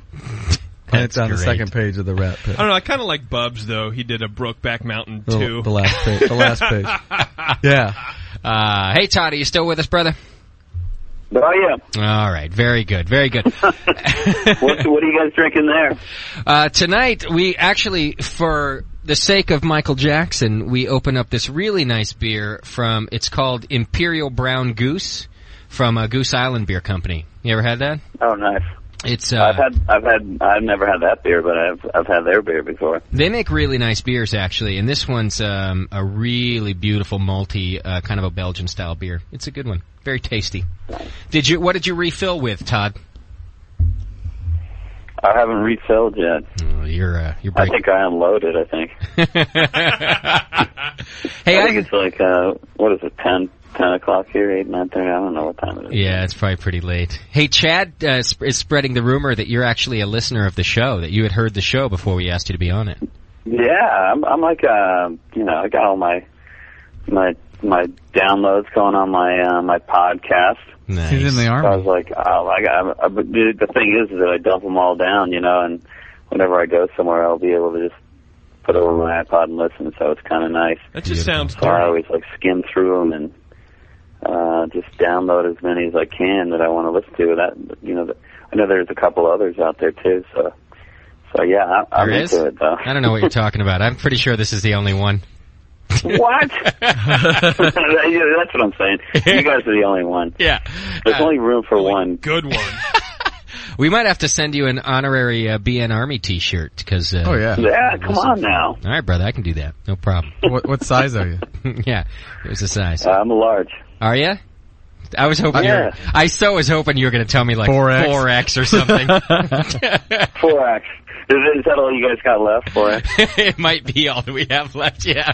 Actually, no, that's not what I was hoping. I just wanted to be able to call you a fat load if you told me you were a 4X. Oh, man. No grace. Yeah, oh well. Okay, here's what I want to start talking about in terms of your beers is non-traditional ingredients. Because you do a few different things with your beers. In fact, you were telling me about a beet beer that you guys recently brewed, too. You want to talk about that? Sure. Yeah, we had I would say, we brew a beer that we brewed it a while ago, but this is we just did it a second time. But it's called Kerouac. I don't know. It's an awesome name for a beet beer. Oh yeah, that's such a cool. And that was it. Dear Diary. I'm thinking about getting on the road again. Fuck it. I'll have another beer. Nice. Cool. Anyway, no, but it was. We brew it with about 10% Belgian light candy sugar. It's a very light colored beer when it goes out, and then what we do is we do a beet boil. It's during conditioning. Okay. And add the beets into the conditioning stage, which are like red ace beets, and peel them, put them right in the conditioning tank, age the beets right on the beer, and then it gives this like unbelievable garnet color, which is pretty amazing. It's our best attempt at an alternative. So. Okay. But it is beet. So. And it has a really nice, I would say, just an earthy character to it, which you would think from beets, but it's pretty subtle. When you say you do a beet boil, what does that mean exactly? We actually do a boil. We boil them from on the side. We probably for 30 barrel batch we did. I think it was about 75 pounds of beets. Okay. So we boil them off on the side, peel them, and put them into right into the conditioning tank. Okay. And age them. Gotcha. So that's what really kind of throws a hue, and the beer really picks up the kind of like dry beating. That sounds painful. Yeah. Hey, we've all been 12 once. You should take that with your own mind, right? Yeah. In fact, the T-shirt I send you is now going to be signed "Dry Beating." Come on. Better than mash beating. My time. It's early your time, right? Yeah, it's true. You get some grace for that. But not much. All right, so that's one interesting beer, and some other things that you see as homebrewers. We never know, and by we I mean me, never know when to add these things and when to use them. And you've done a couple of different interesting ones. You were talking to me about a garlic beer that you guys did once. Yeah, we did. We did beer. The brewery was born more or less on Halloween. Okay. In '94, so we did a beer called Night of the Living Dead, and it was we did a garlic beer, and we did garlic in this beer was like brewed with like horehound. Oh, nice. Was the bittering aspect of it, and that was in the boil. What is that? It's a candy. It's an old-fashioned candy. It's a real nasty candy. I remember it because my folks gave me that candy. Yeah, my grandmother and I were the only ones the most to heinous like things, but for some reason it stuck around. I have some at home. I'll bring some in. Okay. You'll hate it. But originally they used it as a bittering agent in beer a long time ago before hops were around. So I see. I thought, hey, I remember that. Yeah. So we tried that as a bittering aspect, and then we did garlic, which was at the last 10 minutes of the boil. Oh, so it did actually go into the boil. Okay. Yeah, we put it in the boil. Did you roast it? And to hear that? From there, we fermented it, aged it, and then we racked it off with some rosemary that we conditioned it with in the conditioning tank. So again, that was like where we added rosemary in the aging process. We kind of dry rosemary it, so to speak. So, what form of garlic did you put in? Did you roast it? We Was actually it powder? all whole clove. You just threw a whole clove in there, raw clove. Yes. Yep, all the clove. I'm going to pass prejudgment before asking you how the beer was. That sounds awful. The whole thing sounds terrible. It's brutal. It's brutal.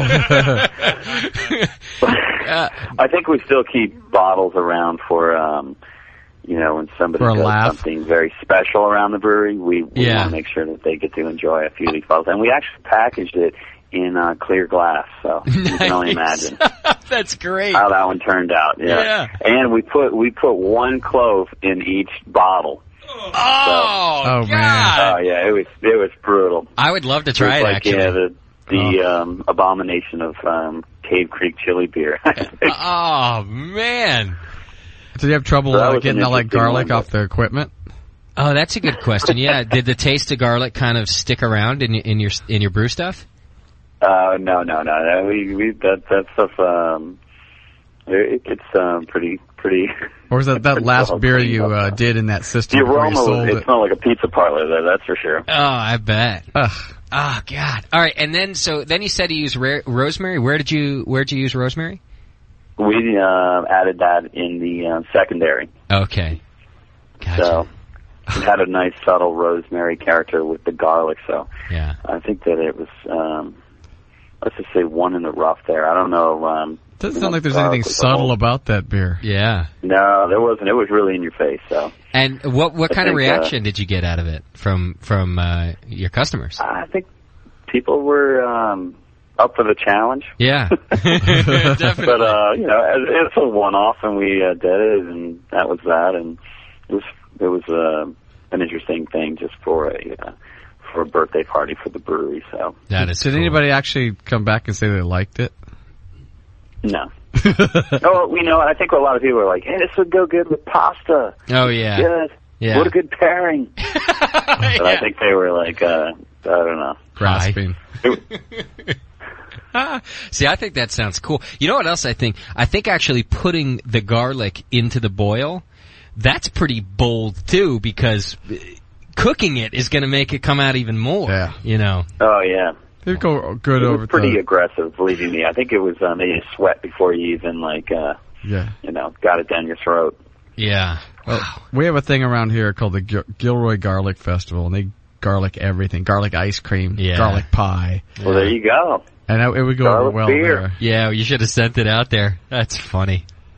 What was that beer called? Night of the Living Dead, is that what you said? It was called Night of the Living Dead, yeah. Sounds like it, too. That's great. Oh, yeah, it's brutal. All right, another beer you told me about was something that you guys have put chamomile in. What was that beer?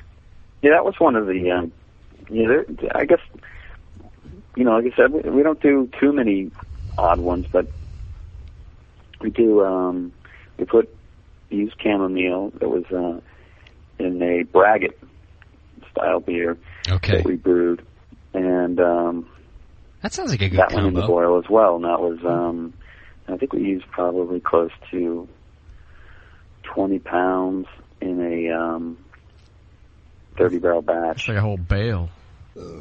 Yeah, it was it was all the chamomile flower. Yeah, because all real light. I bought and what I did. I bought some for a beer. I bought some for a beer, and I asked for like an ounce or two, and I have this full baggie full of it. So I can imagine what 30 pounds look like. Yeah, that's a lot, isn't it? Yeah, this beer we aged then for like a year, so it had quite a lot of different characteristics that came out over time. That was where I was saying that at high levels of chamomile, it's like cinnamon notes come out of there. So okay, gotcha. It's kind of interesting, but I think that between the chamomile like accentuates that honey character. Yeah. So. Yeah, that's why I think that sounds like a good combo. Yeah. Now, you said you put that in the boil also. Yeah. How do you decide where to use this stuff? See, me, I would have maybe thought chamomile goes in the mash because you want to steep it a little bit, So how are you figuring out where in the process to put these things? Well, we have it's funny you should ask. we have a little we call it our homebrewers wet dream. Like we have our little Savco Brew Magic. Oh yeah, We very have nice. a little pilot system. Everything comes back to like 5-gallon batches, no matter what, you know. Okay. We're like pretty adamant about brewing on a little pilot system at the brewery. So everything that we brew before it goes into a big batch, we have we do everything on a little 15 gallons at a time, but we brew it to a knockout volume of about 5 gallons. Okay. So it's a great little system, little wort chiller, oxygen chill wizard, and it's just a hot liquor lauter and kettle. It's a great little homebrewer's system that, wet dream, it sounds oh like. man, yeah, it's just great for what we used to do. We used to like just brew on 20 barrels and say this is what it's going to be, and, but man, it wasn't never exactly where we wanted it to be. So now we're able to dial in everything exactly what we want. Yeah, I was going to say, you're doing this your experimental beer, and you're doing it in a full big batch, and if it didn't come See, out we so should have had it when we did the garlic beer. Yeah. You went straight for the big batch, though. That's right. Bring on the garlic. Yeah. That's why you still have a couple bottles around. Yeah, that's where it, like Circus Boy, it has like lemongrass. That's like a lemon. We put lemongrass at the end of the boil as well in that. It's about 5 pounds per 50 barrels, and really, that gives like a lemony kind of citric twang note to the finish of the beer. That's your Hefeweizen style, right? That's right. Yeah. Okay. So that one we put lemongrass, like it's kind of like a leaf cut, tea cut lemongrass in there. Okay. And See, then that's we've done, strong stuff too. Yeah, it's pretty strong too as well. And we've done we do a beer called Ravel, which is it's a vanilla porter where we get Madagascar vanilla beans, and they're kind of split down the center, and we actually add those in our primary, believe it or not. So we put about 5 pounds of whole vanilla beans into our primary fermentation. Okay. And it gives a really nice vanilla characteristic to the beer. So. And how many gallon or barrel batches are you doing? Just so we can... We do 50 barrel batches at a time. Okay, so 5 pounds. The brew house is 50 barrels. Okay, I gotcha. Yeah, so 5 pounds, that's kind of a lot too, isn't it? It's not cheap vanilla either. Beans or of anything? Yeah, well, the vanilla beans, yeah. Well, the vanilla beans, yeah, I mean, oh man, the beer, that's the thing. Doing one-off beers, if something comes out really great, and people really enjoy it, yeah, the cost of that per barrel is just through the roof. So, but hey, we, I don't know. That's the best thing about it. You never know what people like or what they don't like. So yeah, absolutely. Are you guys able to recreate these things pretty accurately? So when you do this batch and it comes out great like that, yeah. What we typically do is we have a group called actually my time. I'm lead technician of a Supernatural Assembly. I'm not like the brewmaster. I see. And but we have a group called a Wolfen Group. It's what's our fucking name? Okay. So that's our R&D group, and that group is responsible for like making these different styles of beer. And we typically brew these small batches in like the 5-gallon batch, and then we bring them up, and then we do them for like our small artifactory, whether it's like 20 barrels.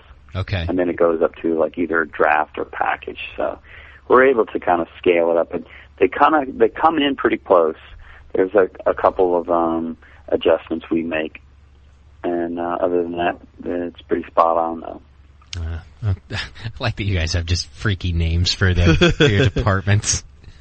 That's great. It just sounds like the whole place is all about freaky names. It sounds like a lot of fun. I mean, I don't think I'd hear you complaining about your job too much, Todd. Well, how could you? Yeah, it sounds like a good place. I have a feeling that Shat the producer is going to be leaving California soon and applying at Magic Hat.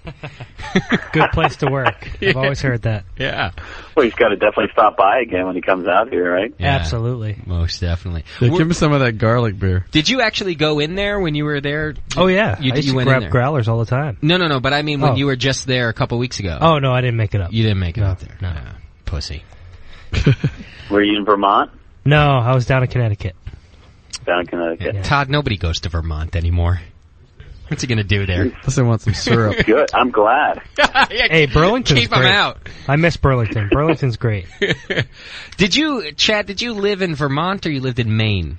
Vermont. You did. Because who knows the difference between those two places anyway? You know? I can never figure it out. Maniacs. You lived in Vermont? Vermont. Okay. All right. That's it, maniacs. Is that what you guys call yourselves out there, Todd, or that's just what... No, all those people go down to Florida. The maniacs go to Florida. Oh, man. You guys did a cinnamon beer, too. Bold flavors there. Yeah, the cinnamon was, we did that. Actually, we used a little bit of cinnamon, a couple of, I think what that equated to is a couple of, we did it in a lager, to tell you the truth. Okay. And it was, we did same thing. We would dry hop. Well, everything, we find that most of the flavor comes out when we age it in the secondary. And that's, to me, that's usually the preference that gives the flavor that we're looking for, so to speak. So, if you put those ingredients in the secondary. Yeah, for me, that's what we typically find that it gives most of the flavors. Gotcha. Not so much in the boil, but. How long are you able to, being a commercial place that's got to turn around some beer, how long are you able to keep beers in the secondary? Well, it all depends on the beer for one, but we have fermenters that range from 15 barrels all the way up to like 800 barrels. So wow. It's all dependent on the beer that we want to keep around. Okay. So, yeah, it's some beer. Depends on which one we're doing, but yeah, it's whatever. Most of our beer that's at the brewery, they're all turning around in about 14 days, and that's because they're typically in anywhere from 11 to 13 Plato beers, ales, lagers that will hold for about 6 weeks, and anything above and beyond that, it's just all whatever the preference is on the style. So. All right. I got a feeling that Doc's going to own an 800-barrel fermenter one day. Yeah, my eyes perked up at that. Yeah, imagine the size of that. It just sticks out over a raga. That was a delivery about 2 weeks ago, and that's for a new outdoor storage, tank farm. Oh, okay. Which is, believe you me, when we saw that one, we said the same thing. Yeah, no kidding. Wow. I've only seen one tank farm in my life. It was at New Belgium, and it blew me away, man. I was standing on top of it. I couldn't believe I was standing on top of a tank farm. Oh, when you go up on the top of those tanks. Yeah. It was just weird to see. It felt supernatural. I thought I was in some alien world, Nice tank farms. JP, is this a caller that has nothing to say? It's Brain's Tasty. He's out at a bar. They were celebrating Michael Jackson thing, and he wants to come on and just say hi. And I figured, I said it's up to you. I didn't make him any promises, so I can definitely tell him no. Well, he can hear you, so you can talk. Well, I like Brain's Tasty a lot. He helps us out quite a bit. But that's why I figured I'd at least give you a chance to say no. All right, Brains, you got to do it quick because I'm in the middle of this interview. Brains, are you there, brother? Hey, Brains? Yeah, so he can't hear me anyway. All right. Yeah. Sorry, buddy. Okay, here, I had a couple basic questions for you from the listeners before we move on to our next topic. I want to talk about your hop back here soon. Here's a question that came through. Have you had to dump any of your experimental beers? Were they just too bad you had to get rid of them? No, yeah. There's anything, like I said, we'll do it on the small batches. Okay. And those we brew probably 6 for every one that we're trying. Oh, no kidding. And then they'll get dumped. We'll hone in on one that we like. Yeah. And yeah. I like to hear that.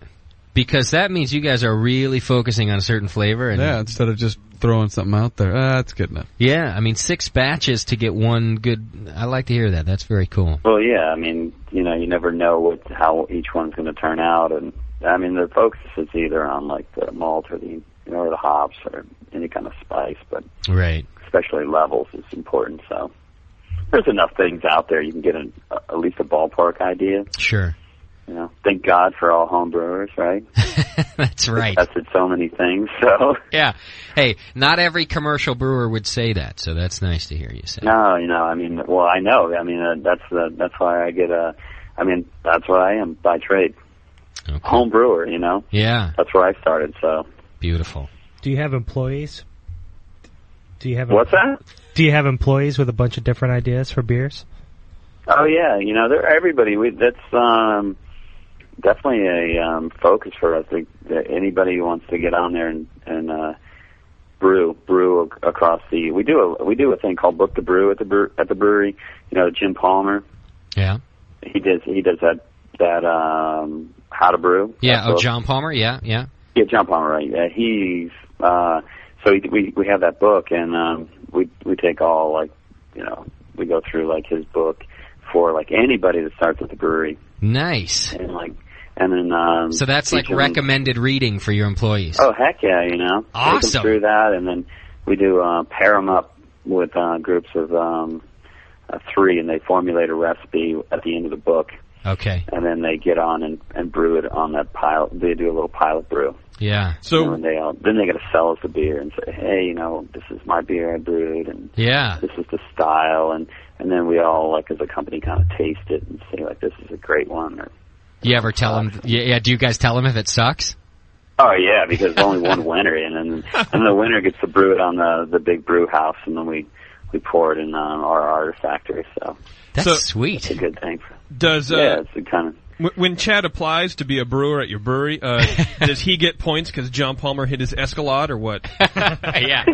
Does he get bonus John Palmer points? Yeah. Maybe we should send you a picture of the damage that John Palmer did to Chet's Escalade. You can hang it next to the book in your brewery. What happened? I don't know.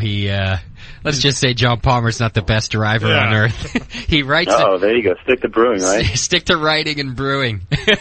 Right. I'll tell you what, though. As a friend of Palmer, I guarantee you just made him a happy dude, saying that I think that's a very cool program you guys have there. That you have the new employees read that and then brew a batch based off of what they learned. You know, what a cool thing. Yeah, you know, gives people more perspective on like what's going on. So first of all, they open it up and they're like, "What? You kidding me?" Yeah. But what it does is then it distills that you know, that aspect of them to like get involved in it. You know, start brewing some batches at home. Yeah. Understand. So absolutely. Now everybody's always clamoring to want to brew on the pilot system. So I'm sure of it. Well, next month, Chad, at your going away party, we'll be sure to have a lot of good beer for you. Yeah. Someone asked if you guys still do open fermentation. Is that something you guys have done? Oh yeah, absolutely.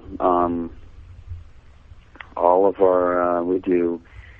I would say 80% of it is in open fermentation. No kidding. So when you say open fermentation, then you guys have like a clean room.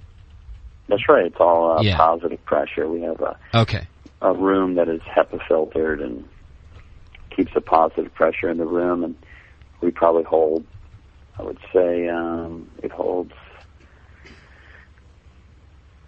15 150 barrel fermenters in there. Wow, that's a big clean room. Yeah. Well, yeah. I'm pretty sure that one day my house. Well, as they say, if something was to happen, the dirty bomb goes off. Go into that room. Yeah. Positive pressure. So let's make sure the room is stocked. So far, that's my favorite part of the brewery, is the clean room, Doc. You're swimming there. Yeah. I just want to camp in there. Who built that, Todd? The room itself? Yeah, the clean room. Oh, we had it. It was probably 10 years ago, but a local contractor brewed it. It's funny because I worked at IBM up there. You know, that's a big, business up there. Yeah. Everything was clean room. Really? Oh yeah, the factory was all clean room. We're not running around in like the whole what they're doing at IBM, but Intel suit, the bunny suit. You don't have like Jamil's hazmat suits on. No. We're brewers, so. The idea is that it keeps a positive pressure in the room and keeps it. The room is continuous at about 55 degrees in there. But I love you, Chad. You must have a lot still have glycol. You have a lot of IBMers come through the brewery, though, huh? IBMers, yeah. Oh, yeah. Well, judging by how many they're laying off, yeah. Oh, no. Are they still? And judging by, we can tell every nerd that walks in the room that looks like Shat is an IBMer. Oh, that's why, huh? Yeah, I used to work up there. I had to get out. Oh, good thing he's not there anymore, right? Yeah. I'm thinking right now that I would totally respect the clean room and look at it in awe, and then I'd see Todd's dirty hippie ass walk in there and I'd cringe. Get out of the clean room, Todd. You gotta believe, man. I mean, you go in there, I mean, it's the most, I mean, come on. If you go in this room, right? Yeah. First of all, it's just the esters are just like everywhere. The smell of it's so fruity in there. I bet. Then you walk up the stairs, it's like, oh. You look in there, I mean, the fermenters, the Kreuzen is just boiling up over the top. Wow. It's amazing. That's Everything so about it, and you know, I mean, to me, it's like I'm a practical brewer. I like to like see things, smell things. You know, you know what you expect every time you go in there, and you look, and you're just like, wow. I mean, it's like pushing for the Hillary step up to the top of Everest. You know, it's just the way the Kreuzen is like rocky, and yeah, it's amazing. That sounds great. But, I'd like to see that. It's great for to harvest yeast and to handle the yeast, as well as to, you know, as it's self-propagating, and right. everything around it is fantastic for us to handle. But, all right, I'm glad you mentioned that, because that's exactly what I want to ask you about next. I got to take a quick break again, but right. Can we get one more segment out of you, Todd? Absolutely. All right, beautiful. So here's what I'm going to do. I'm going to take a quick break then, and that's really what I want to talk to you about. I want to talk about, Kreuzening for one, which is a little bit different, that you can explain to us and how you guys do that. But then top cropping your ale yeast, which is what I think you're alluding to here in the open fermentation, and how cool it is to be able to do that. So if you can hang in there when we come back, that's what we'll do. Sure. All right, brother. So, quick break, everybody. We've got Todd Hare from Magic Hat Brewing Company on with us. Really happy to have him. Having lots of fun, and we got a couple more topics to get through. Kreuzening, top cropping, and real quick, we'll talk about hop backing also. Hang in there. It's The Session. You're listening to the Brewcasters on the Brewing Network.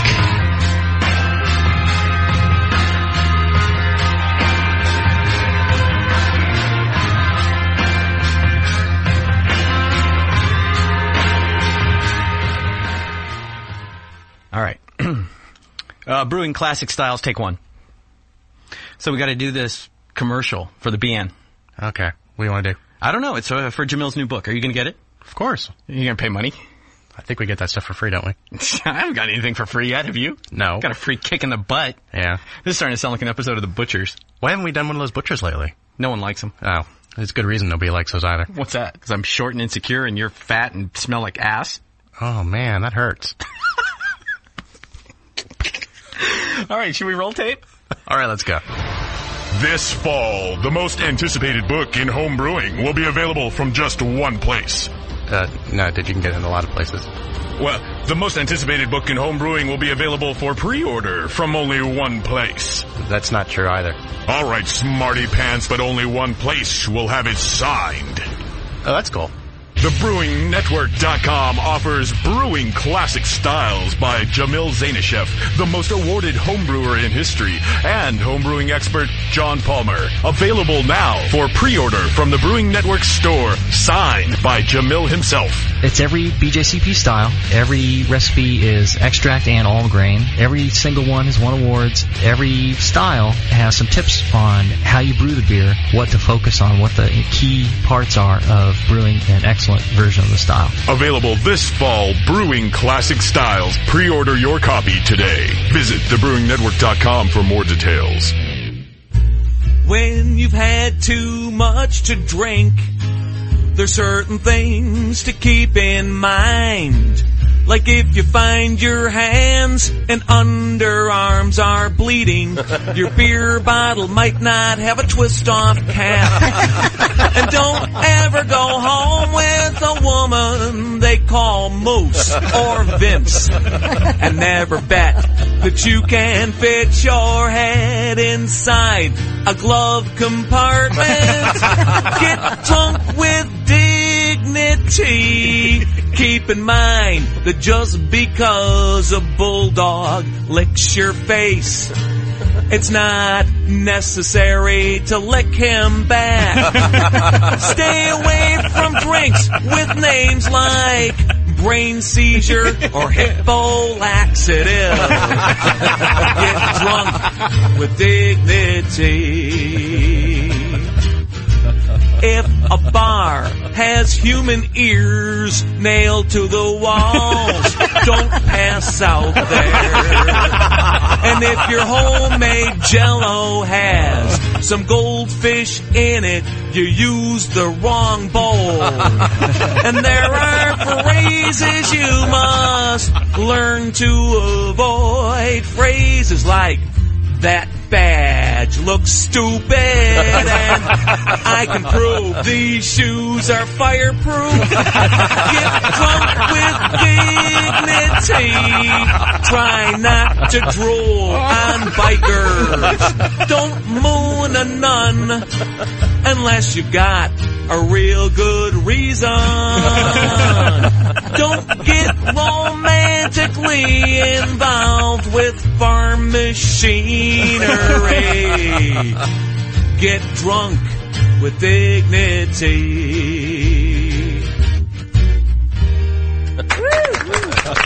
Yeah. Thanks, you guys. Bravo.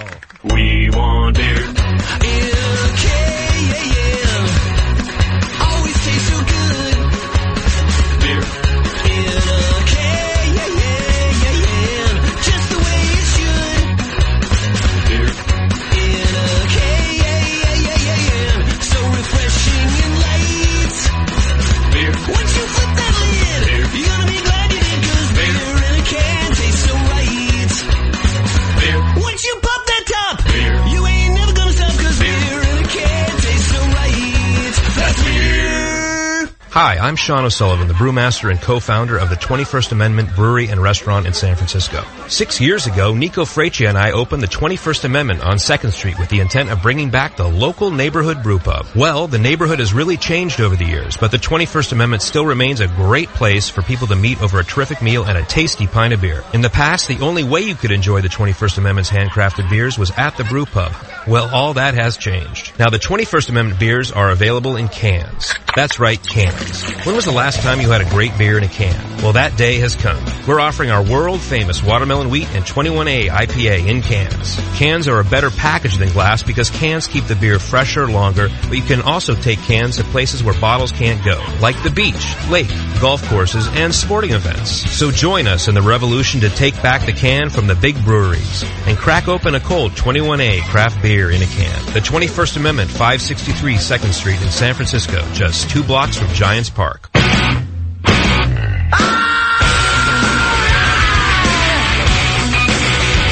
the ass out of Brewcast.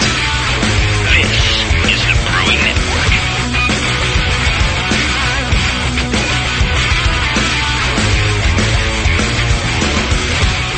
Welcome back to the show, everybody. Good show we got for you tonight. I hope you're enjoying yourselves.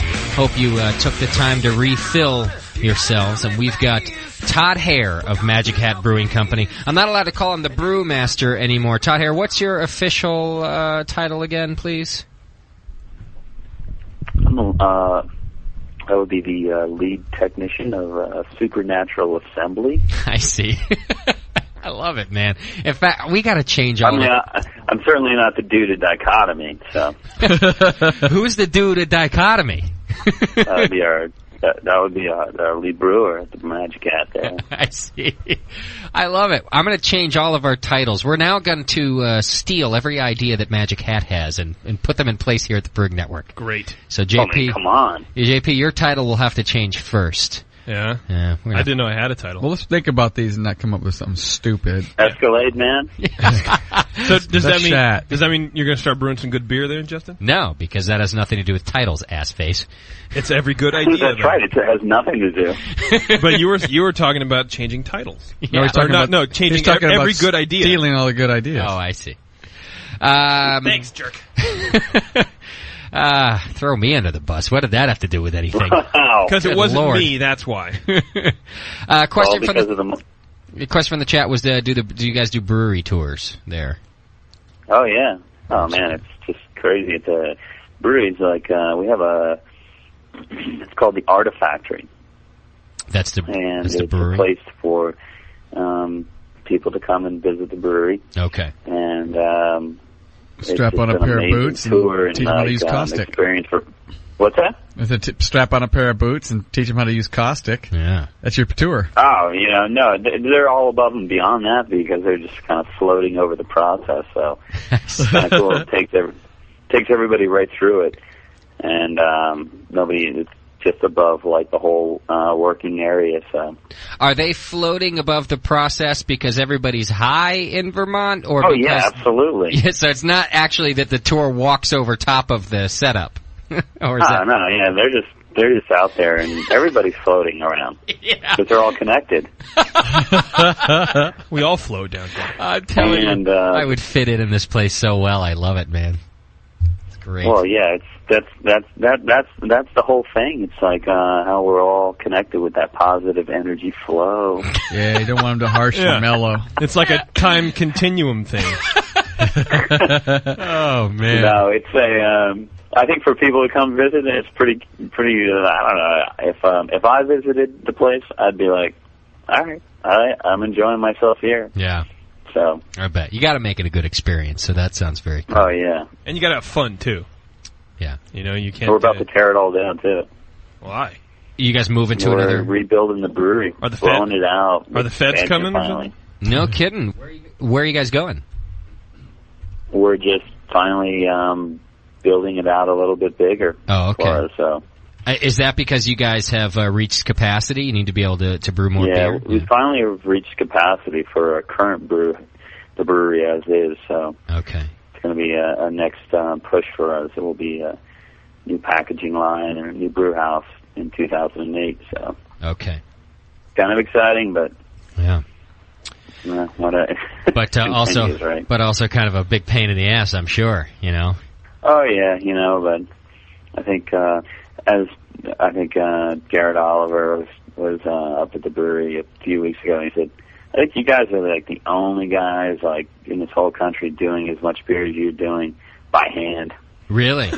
Yeah. Because we like run around, like run up and down the stairs all around, and so everything is manual at the brewery. Wow. And so I like Garrett Oliver, but I can't ever picture him breaking a sweat. I think he told us. I think he said that's what he said. He's like, I could never do that. Yeah, I think he brews in a 3-piece. How many barrels do you guys brew in a year?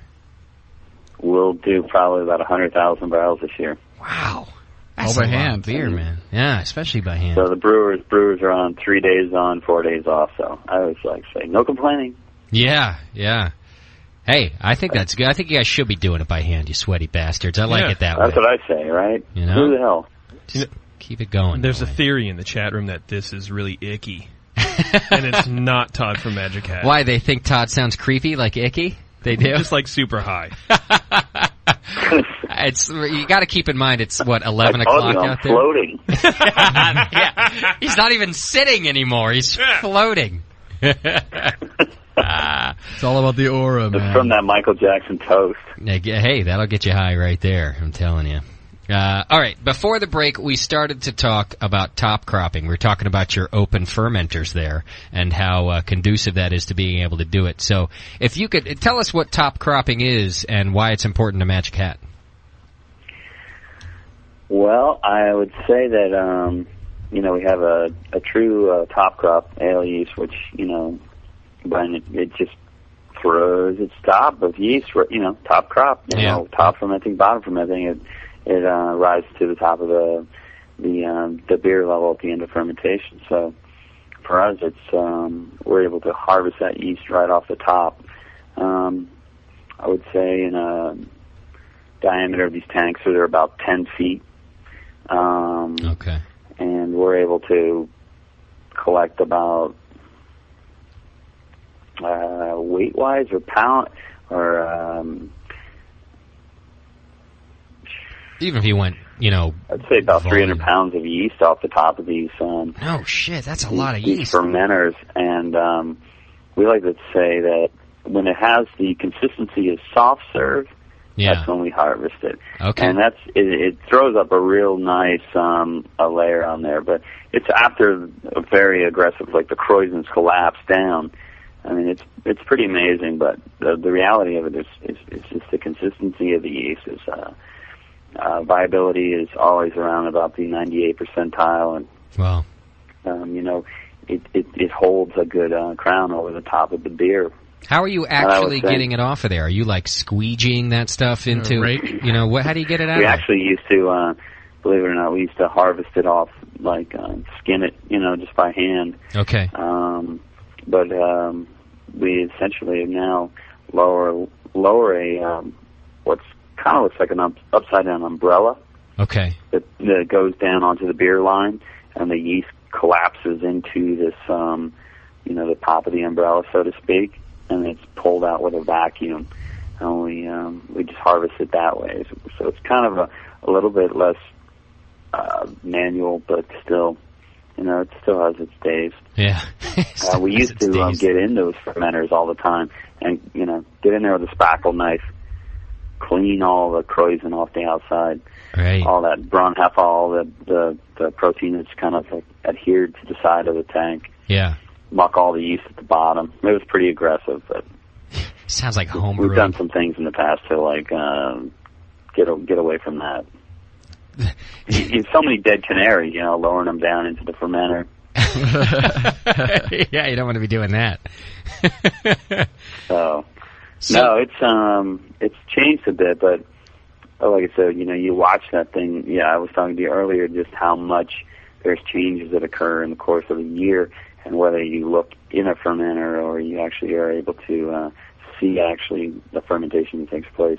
Yeah. I noticed periodic changes of how the curve takes place of our fermenting beer. Right. It's pretty interesting. So now that actually, when you guys end up harvesting that, however you do it, either the new system or the old way, that now is your pitch for the next ale? Right. We'll pull that into a brink and sample that, plate it for viability. Okay. And contaminants. And when it's ready to go, we'll pull it and then just pitch it into the next brew. Okay. And that's pretty much how we do it. So do you have to, when you're taking it and it's that viable and it's that alive in the Croissant, do you have to take it and do a starter? Or can you just take it like that and chuck it right into the next beer? Oh, right in. Right from one batch to the next. It's just ready to go. It's ready to go because the viability is, it's so strong. Yeah. And, we pitch by weight. And we'll base off of a cell count. So we know that it's pretty much we always say we're pretty staggered when we're pitching close to like 50 a pound per barrel, Yeah. Wow. I bet that just takes off too. The lag is probably about 2 hours. Wow. For that much beer. Wow. That is just quick. Amazing. It's already starting by the next cast out, let's just say that. Yeah. Wow. That's unbelievable. Unbelievable amount of yeast that you guys are pitching there. Do you guys have some weird name for the lab that tests that, the viability and for infection stuff?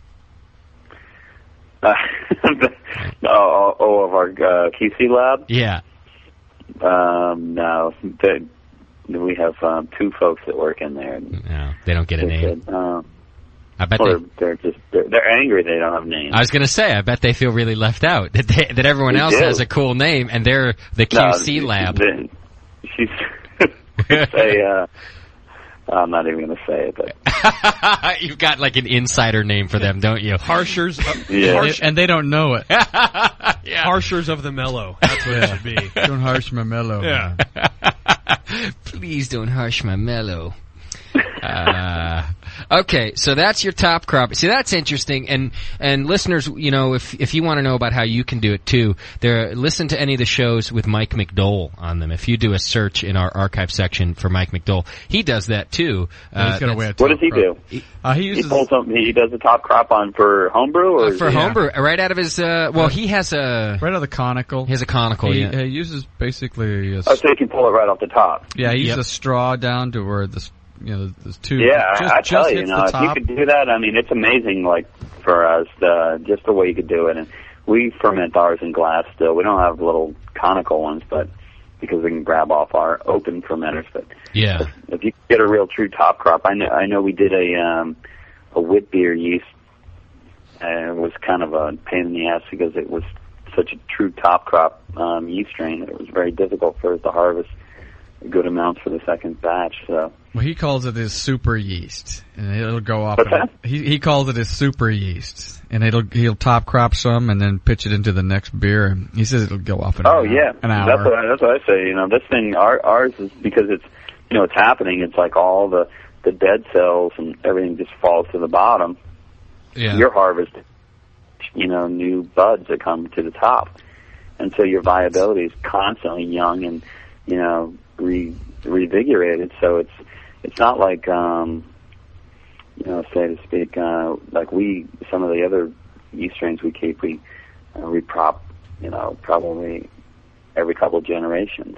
Okay. Because just of everything that we're collecting from the bottom, and it's not really conducive to the way we're doing it right now, but that's what we kind of deal with. That's life in our brewery. So, right. But as far as our top crop is like, yeah, it's it works perfect for us. So how many yeast strains do you guys use on a regular basis? 3. Okay. We'll do. Do you pull out any? From Flint. Yeah. Do you pull out any other ones just for these one-off brews? Oh, well, and that's the thing. We do. We have you name a potpourri of vessels, and that's where we're at. We have flat bottom, dish bottom, conical bottom, you name it. But only the ale yeast that we use for top crop in that room. Yeah. That's positive pressure is only one strain that we keep in there. That's it. We don't keep multiple strains within that room. Okay. All the other strains are kept out in a closed vessel tanks that are in the an exterior room that we keep a lager yeast or a wheat beer yeast strain in those. So those are all enclosed vessels, and out there is where we deal with yeast that we grow up in our lab and then add to our brink and prop up and then add to a closed fermenter. But as far as the top cropping yeast, those stay. That's the only yeast that stays in that room. Okay. Hey, Doc, you want to real quick just describe how McDole takes the top crop off so people don't have to search back? I mean, they can search back for more detail, but you were about to say... He uses a collection vessel with some vinyl tubing connected to another tube that he has that goes down into the fermenter, and it just touches the top of the liquid. So when it's actually fermenting in the positive pressure, it'll actually shoot it up in there, and it gives it over into his clean vessel. Okay. And that's what he uses for... He says it That's works cool. awesome. So it's just kind of like... It gets... Yeah, it pushes itself almost like through a there. Burton Union system. Yeah, and it just pushes it over into the collection vessel. Yeah. It's a good way to do it. We'll have to get him back on here. To talk about it, yeah. That. I'm never going to do that. Forget it. I'll screw that up really good. I'll end up pitching my carpet into the next beer if I start doing that. All right, so the other interesting thing that I wanted to talk about, and I didn't even know what this was, which is not a big shock to anybody, I'm sure, but kreuzening that you guys do, which is kind of an old school Reinheitsgebot way to condition beer. So do you want to talk to us about what kreuzening is and how you guys do that? Well, we don't do that for all of our beers. We did it for some specialty beers that we had packaged with the yeast, but it's essentially bringing up your CO2 volume naturally without, just like if you were brewing at home, you would add sugar. Like corn sugar or something?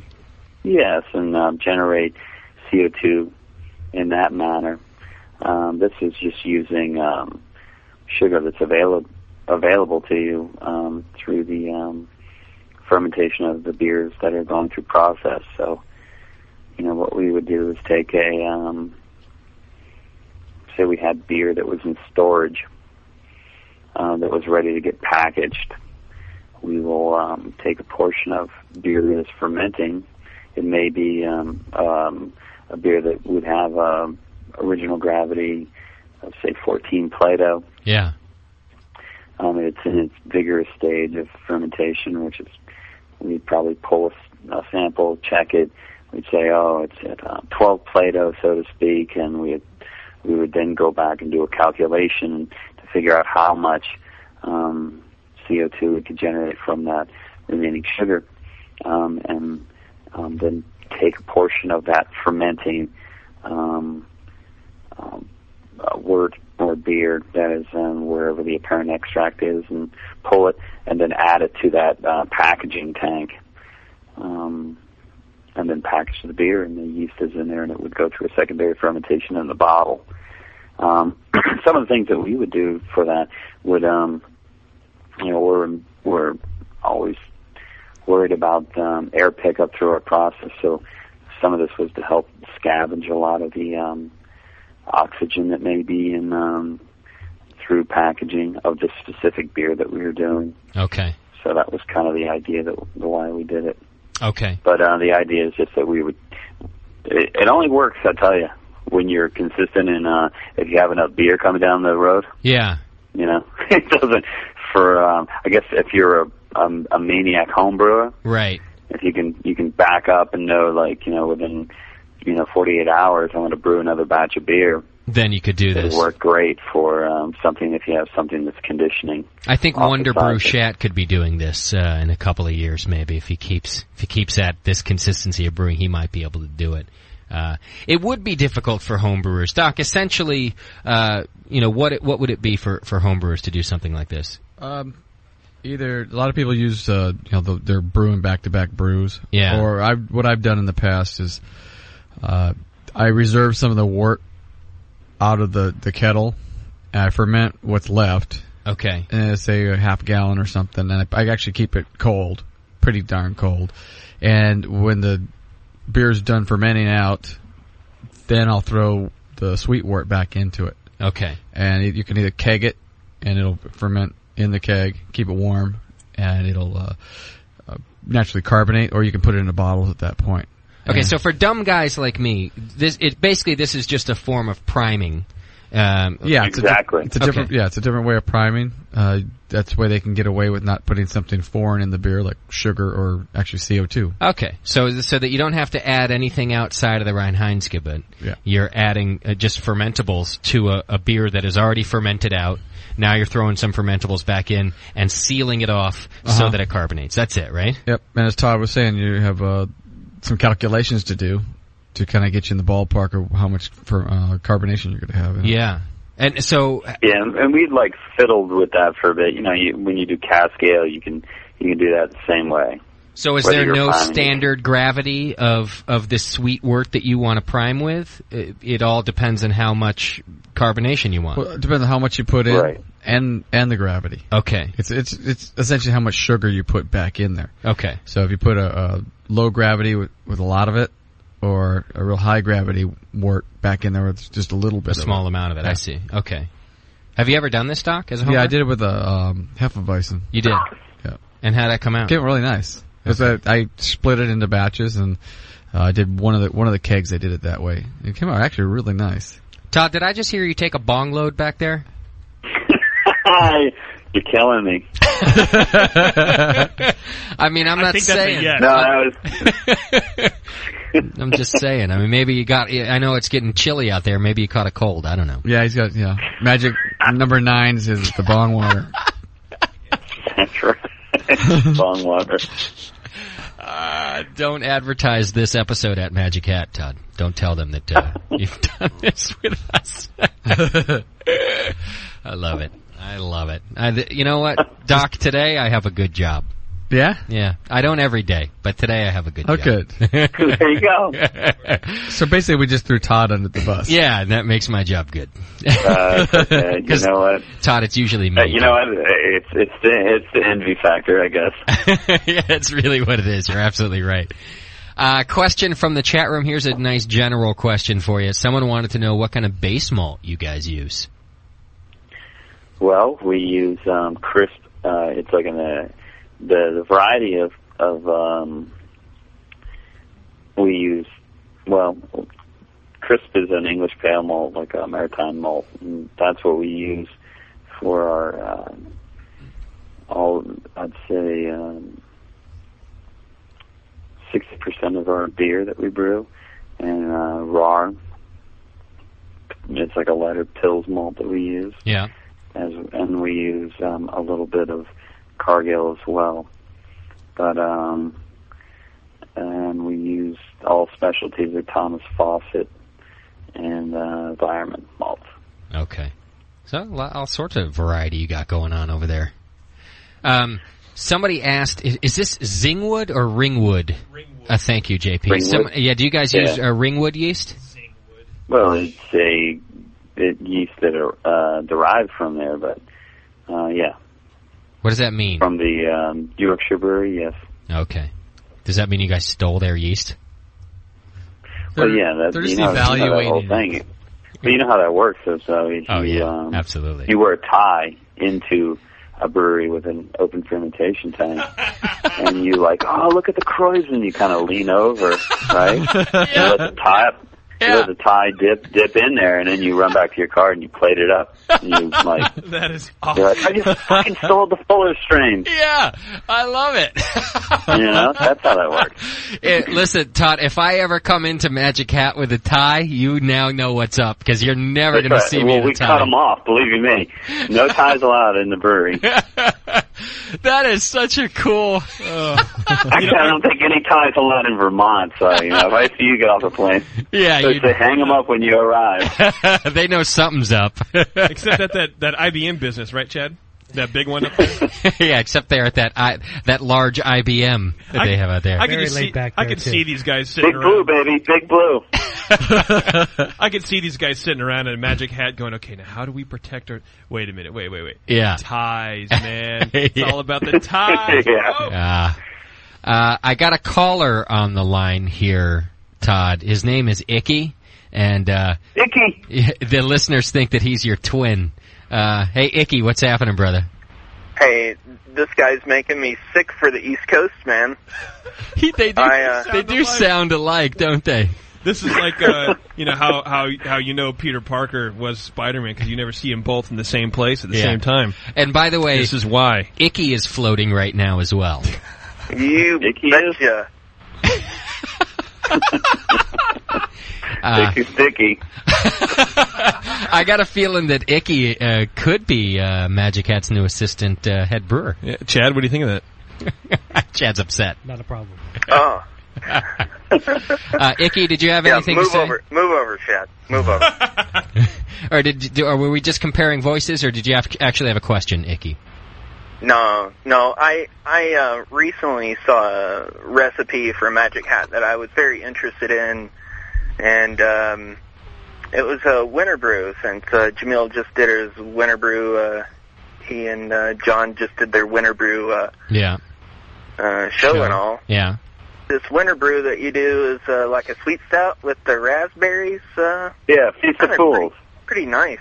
But the recipe says that we should throw in a 60-minute addition of hops, but then at the last of, I think it might be a misprint or something, it says throw in all the hops at 30 minutes, but there's only one 60-minute addition. Do you only do a bittering addition on that beer there?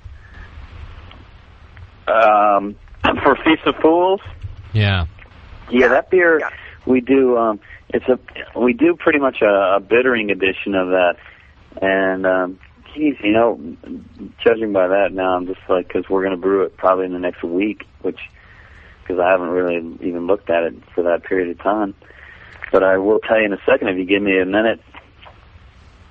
You got a second? He's got time. Icky's not doing anything. Except floating. I'm chilling. I'm just chilling. So You know what, Todd? If time is going by too fast for Icky, he'll just hit the bong real quick. That'll slow it. Slow it down right away, man. Yeah, I've got this deification clone that I just hit the chiller right before I called, so really, I got at least 20 minutes before this groundwater and out of the Truckee River cools that thing down. What the hell is he talking about? He's chilling. He's chilling. Yeah, he's literally that's chilling. what it is. I'm really You want to just add your... Go ahead, Todd. Yeah, the deification. What's Icky doing? Go ahead, Todd. Yeah, we add only the one addition at the beginning of the boil to achieve the bitterness, and then that way it doesn't conflict too much with the raspberries. Okay, so it's a single hop addition. What was the style of beer? If you could give me a close style, because I'm curious what you guys are talking about. For what? For this raspberry winter beer you're doing. Oh, it's kind of a it's based on an imperial stout recipe with raspberry. But adding raspberry. That are added puree. Okay. So it's kind of a holiday festival beer that we put out through Thanksgiving through Christmas. Okay. Hey, can I expect your beer to be in California soon? You know what? I'll say I always try and take that with a grain of salt because a lot of these beers, all those beers we'd cork finish. Yeah. You know. Yeah. We have a champagne filler that we just like. So that's why I always say, "'Tis the season." It'll be jolly. Yeah, absolutely. You ever fill thousands of those bottles? I've never done that. No. There you go. It's not Don't so. cry about your hand crowner. It's not so jolly anymore, is it? A whole different way to get a hand crank. Yeah, or a hand crank. If I bottle a 6-pack, I'm lucky. Is Todd talking to himself? Yes, I can't tell who's talking anymore. It's either Icky or Todd. Yo ho ho. Oh, Icky's still on there. Yeah, Icky's there. Hey, Icky. I got it. Thank you for the call. I do want to say, that's a pretty bold move, making yourself a deification clone, dude. Good luck with that. I've never had deification before, so I have no idea. I just got it off your show with Vinny. He said he used the Trappist yeast and this, he read off the hot bill. Okay. And I just, and then I used David Hausman's, Groundhog Orval clone for the malt bill and okay. Went from there. And went we'll for see it. what happens. Hey, I'd love to taste it, man. Good luck with that. All right, sounds good. Oh, that's what I'm having my own little Orval clone right now. Are you? Oh, nice. How'd you do it? Did you use the Bruce Brett, right? The lacto culture or the Brett culture? I used the Brexcellensis. Use what? Sorry. I've used just the prop up out of the bottle, and I've done the Brexcellensis from the White Labs. Oh, okay. Oh, nice. Okay. The White Labs thing. Yeah, I guess David's getting the Bruce from the bottles of Orval, so I'm going to be able to enjoy quite a bit of Orval while I'm making these beers. So it sounded fun. There you go. All right, I'm Icky. a big pro anything with Britannomyces, so I'd be like, I'll try it. Yeah, same I here. have 6 beers going in there. None of them are clean. Dirty beer. Bugs. Yeah. I'm pretty sure that right now, Todd and Nicky, they're just hanging out. They're in some room somewhere just hanging out. They're Actually, chilling. It's me. That's the way I throw my voice. Yeah. I'm calling in from another line. From another phone. Exactly. All right, thanks, Icky. Peace. Later, brother. Thanks. Like that dude. Icky's a funny guy. I love that guy. Okay. Careful, Chad's going to have to take Icky out. You know? I know. Chad's getting jealous over there. That's why he was throwing burps and shit while you guys were talking. Yeah. Okay. Last topic I'm going to stick you with tonight, because I want to talk about your hopback. Hopbacking here on the West Coast is always something that we're interested in mentioning. And you were telling me you guys have a pretty big hopback out there. Well, it's probably true to any West Coast farm one. I mean, it's probably 3x8 or so. But So yours isn't bigger than mine, for example. Molly the hopback, I mean, she's a good one. You got that's her name? Oh, hell yeah, everything's named. You gotta have Pollyanna, our kegline. Pollyanna was John Henry's woman. She was a steel driving woman. Yeah.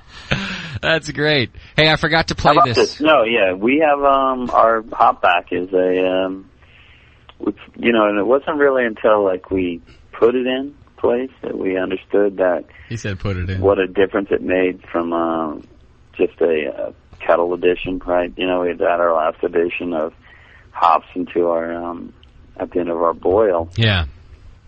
We were like, okay.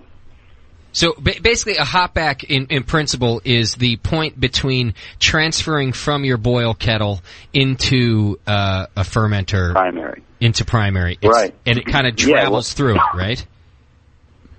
Yeah, what ours is that we actually did two things. We put an external whirlpool on our brew house, okay?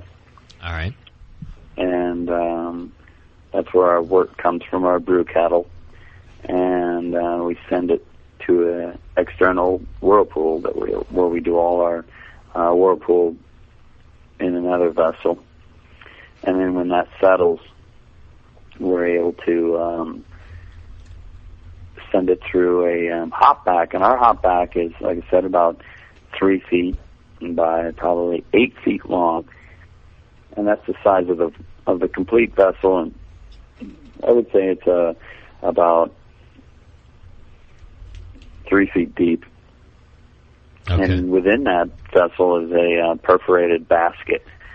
And we throw whatever variety of hop, depending on the brew we want to put in there. And then the cast outward from the whirlpool goes right on through that hop mass, which is pretty sweet. I mean, to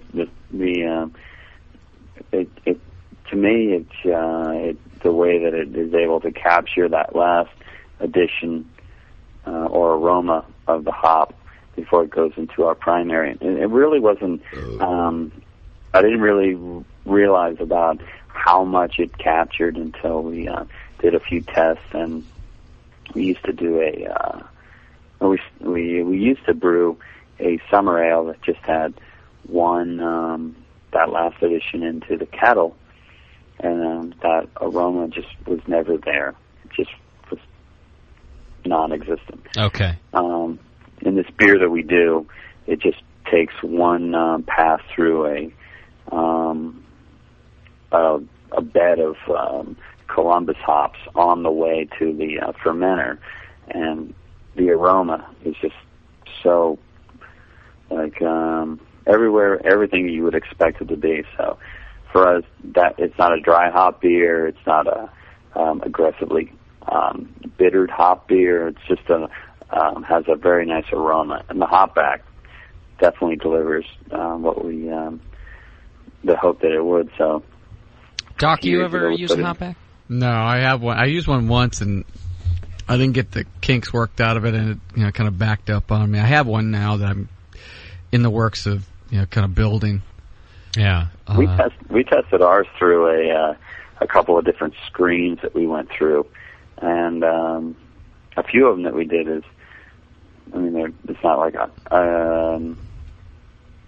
we put a couple of colanders down that we passed it through on the way into a secondary and on to the on its way to its fermenter, which worked out pretty good. Where do you use the pump in line? Do you use it ahead of the hopback or after the hopback? After the hopback, with a variable speed motor on there. Uh-huh. So we're able to keep the wort in place for a period of time and then just keep it moving through. Doesn't McDole almost always uses a hopback with his hoppy beers, doesn't he? Yep. But then he mash hops. He hops and then he hops, and then he inline hops afterward, and then he dry hops. Yep. Atta boy. Makes good hoppy beers. Who's though. that? This is a homebrewer that we know. Actually, he's one of the finalists in the Sam Adams Long Shot competition right now for a big hoppy beer. Big hops all the way through. He does hops all the way through. He does fantastic hoppy beers. They're all real smooth. They're really hoppy, but not overly bitter. And they're just able to add them at the right time. I mean, that's what we noticed. To tell you the truth, when we added, this is like the lightest beer we do. Yeah. That beer that we added, where the hops went through the hop back, the only hop that goes through the hop back. It was just pretty apparent how beautiful that hop came out and how it just added such nice characteristics to the beer. Yeah. But good. I'm a big fan of the hop back.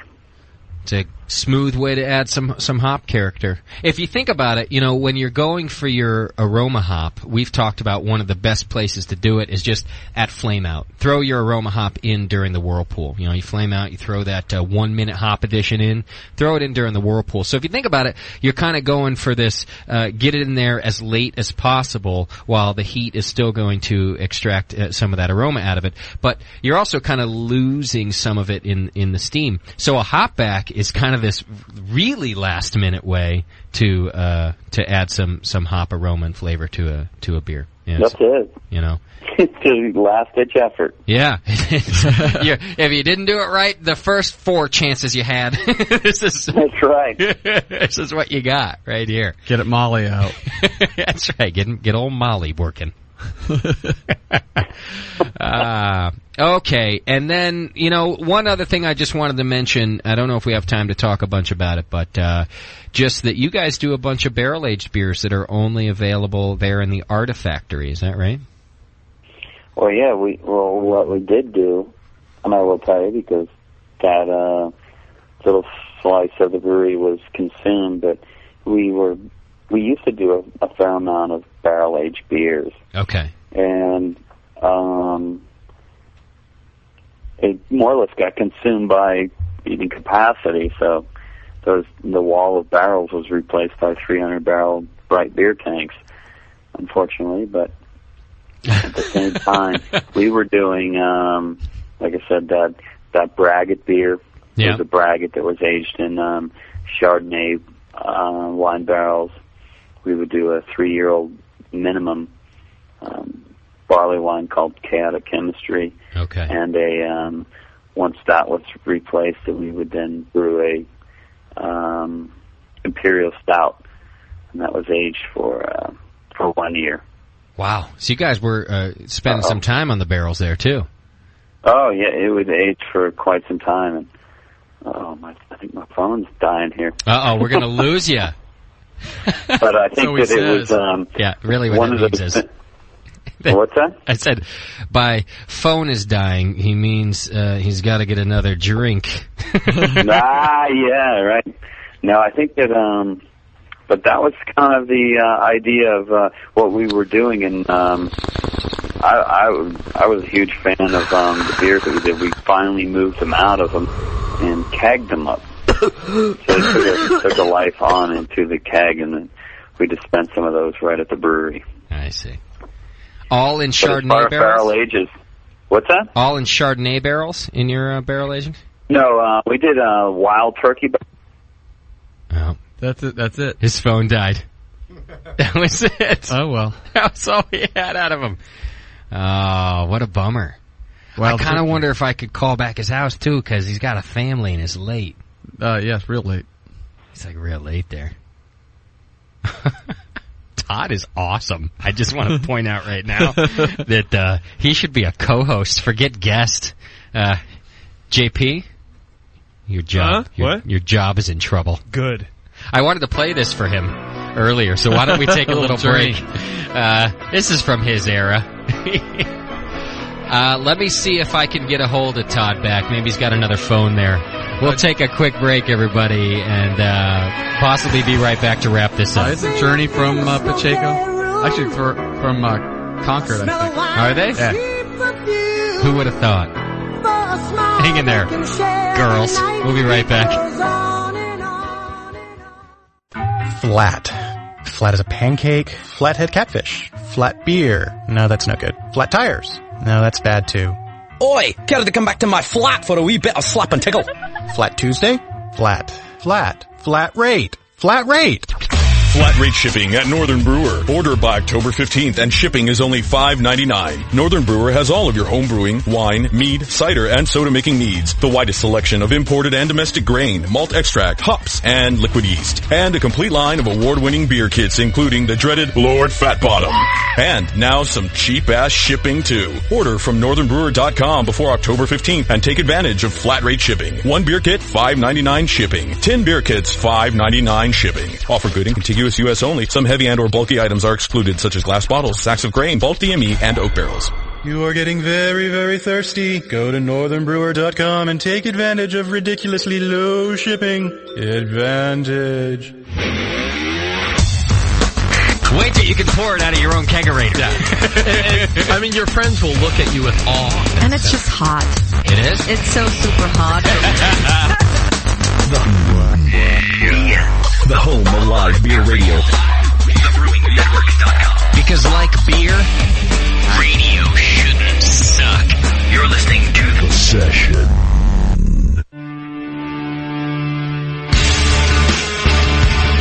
And now back to the Brewcasters. The Brewcasters. On the Brewing Network.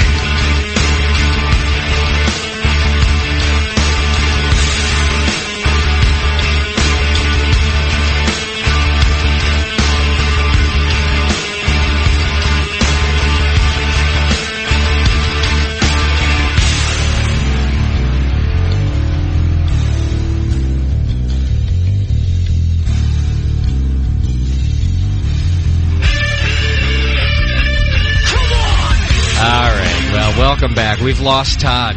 We've tried to get him back, but I think the phone is just gone, and it was his only phone, so we'll have to catch up and say goodbye later. Although we got through pretty much everything on the list here, and good on him. It's late out there, and yeah, really. Yeah, he was having a good time, so it's kind of cool. He's resting well now. We'll get Todd back. I love. Hope he's not hugging Tile. He's a good dude, man. What a bunch of fun that interview was. So we'll get Todd back for sure. He's already told me that hey, if he could have an excuse to come out to California, that he would. So we'll have to find some festival that Magic Hat has to come to so we get Todd in the studio. I bet he's a blast.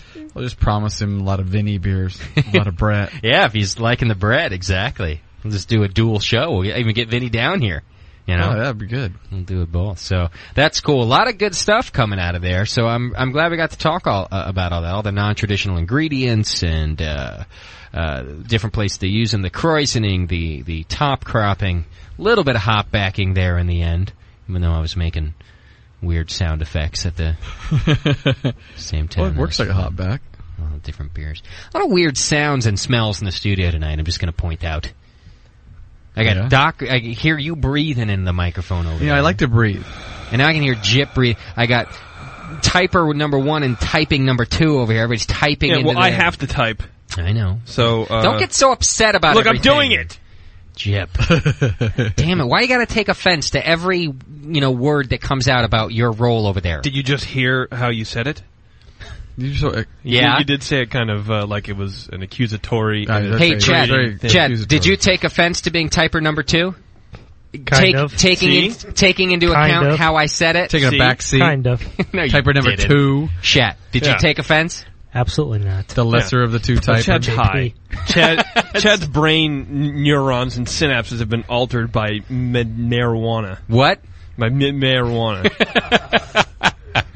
All right, everybody lighten up. Good Lord. Act a little Vermont, will ya? Everything's fine. Put your magic hat on. We're all floating. Yeah. Relax. Jip. I think a couple years in Vermont would do you well. God, I'd hang myself. well, one way or another. Yeah. Make some cheese or something. Yeah. Sounds like it'd do you well. The best part of Vermont is leaving it. Montreal. Yeah. Hour and a half away. Montreal is a great city. Yeah. I love you a lot. Man. How come you're so angry tonight, JP? I'm not. Whoa. I say one thing in retaliation to what you say, and then suddenly I'm this angry guy. Yeah, it only takes one thing. Yeah. Well, I guess so. Sets him off. So how come you're so angry tonight? I'm not. I like how you turn on soft voice when you want to prove that you're not angry. You like I'm that? really not angry. What do you mean? I have no idea what you're talking about. I don't. What are you doing, Dave? I can't let you do that, Dave. All right, we had some listener beer to taste. Sent in to us from Mason, one of our loyal BN Army soldiers. And if you want to send us beer, you can. Don't everybody do it at once. It ends up sitting around for a while. But we're always actually like to taste listener beer and see how things are going out there. So you got to send, you know what, I'm going to switch it to send it to Chad from now on, to CHAD. Let it pile up in his room. Chad at thebrewingnetwork.com. Email him and he'll give you the address, because we don't post the address. You gotta actually email us to get the address. So email Chad at thebrewingnetwork.com. He is now in charge of the beer department. He has been for a while, but I'm just going to have you email him directly. Sweet. From now on. More beer. More beer. So what did Mason send us? A couple of different beers, huh? We've got a stout and a triple. Cool. So the triple version. The SRWCF-TS stout. I think that's a word, and you should run all those little letters together to make a word. Is it real? Let me see it. I don't know. I'm just teasing. This is supposed to be a... Yeah, it's one of those Czechoslovakian words. Yeah, buy a vowel and put it in there. Sorry, WCFT stout. He's got it right.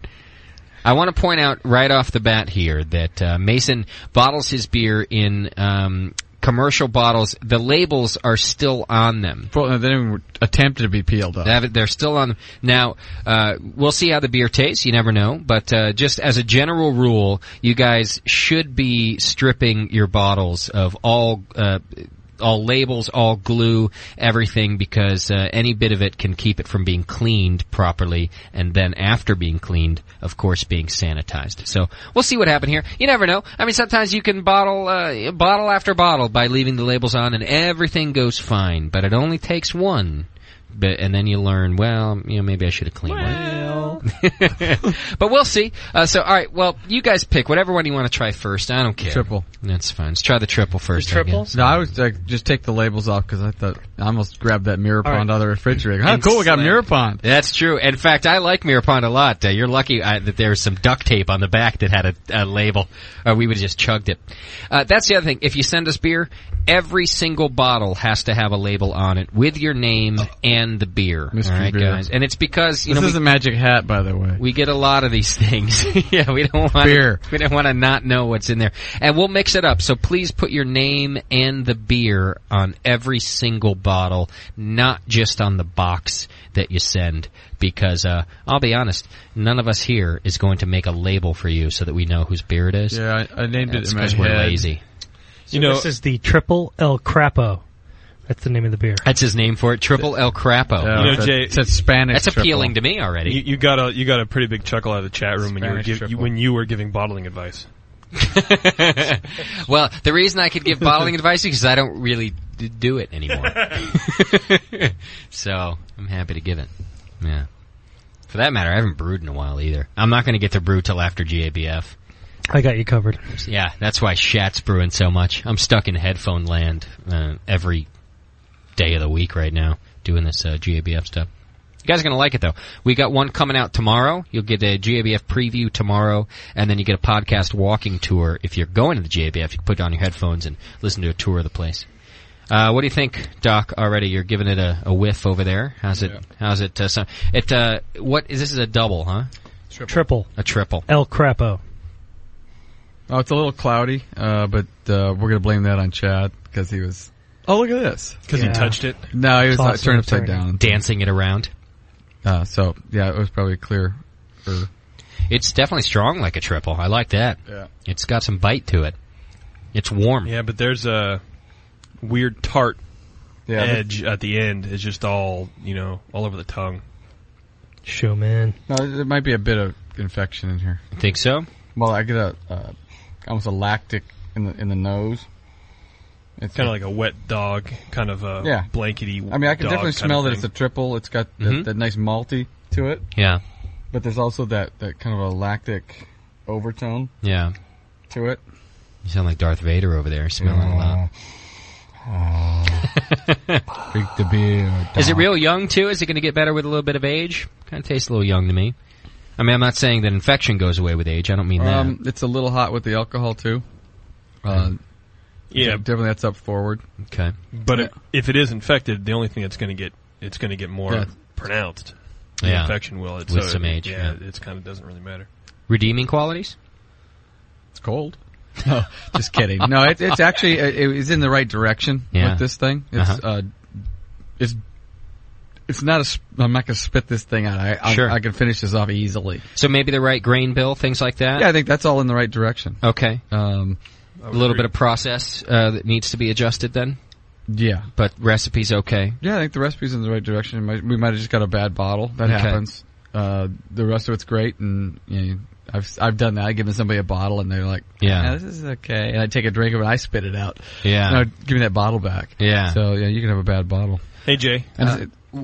With fermentation, with the hot alcohol that you're kind of getting out of it, is that a maybe too warm a fermentation? Warm. Yeah, it's a little too warm, and I think it's maybe, definitely too warm. It's a little bit too fruity. Okay, so maybe a little more temp control on the fermentation. Drop that down a little bit. Is this a lager? No. It's not. It's an ale. Okay. JP, go ahead. Sorry. Just wanted to get through a little bit of that fermentation Sorry, stuff. I was typing. We have a John Foster on hold, but the guy who brewed this is trying to get through, so you need to do something with something here. Foster, real quick, what's happening, my brother? I'm drinking the Beer Hunter at the. That's 21st great. Okay. Who makes that? It's Jamil Zainashev's recipe, and in fact, he brewed it here at the brewery. And they just changed the name and made it the Beer Hunter? Yeah, it's called the Beer Hunter. Nice, I dig that. That's cool. How is it? Yeah. Is it good beer? Well, as you were just talking about, it's a bit young. I think it's going to get better as the week goes on. I think Jamil said the same thing about it. He'd like a little age on it. Yeah. Well, very nice. And, it starts off really sweet, and, it has a nice lingering sweet flavor through the whole thing, and I'm liking it. And did they do a Michael Jackson toast at 6 p.m. down there? I don't know. I was on the road. I was coming back from the podcast media convention. Okay. Right. Now, John, will you be plugging this beer on beerschool.com? Yes, I will be. You will be. Thanks for mentioning that. Thanks for plugging that. And I do have to do a public apology to Push and Sven for blowing them off on Friday. I had a meeting with Ralph. Because he's important, Ralph. Whoever Ralph is. He's obviously more important than Charlie and Sven. Yeah, no. Well, no, it wasn't. I didn't want to have a meeting with Ralph. It was just that, you show up at these conventions and you're at the bar, and then pretty soon everybody goes, "Oh, you're the beer school guy." They're just buying beers and shots, and the rock stars are expected to drink all that stuff. I get it. Party like a rock star. How come whenever we go out and people recognize us, they want us to buy them beer? Who's ever recognized us? I don't even know what you're talking about. One person somewhere. You have to wear your T-shirt that says, the Brewing Network or the session on it. Nice. And if you're in Burrito, it doesn't work. Right. Okay. All right. Hey, Foster, thank you. I don't mean to push off. I have a listener we're tasting his beer. He wants to call in as well. Okay, out. Thanks, my brother. We'll see you later.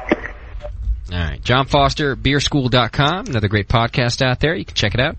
Mason, go ahead and call us up so we can talk about your beer. We're going to pour the other one now and taste his other beer, although he might want to talk about the one we've just tasted as well, which, need a little work, but he's in the right direction, as Doc said. So and I don't know how this thing was handled from there to here. Right. I cringe every time I got to send my beer somewhere. Yeah.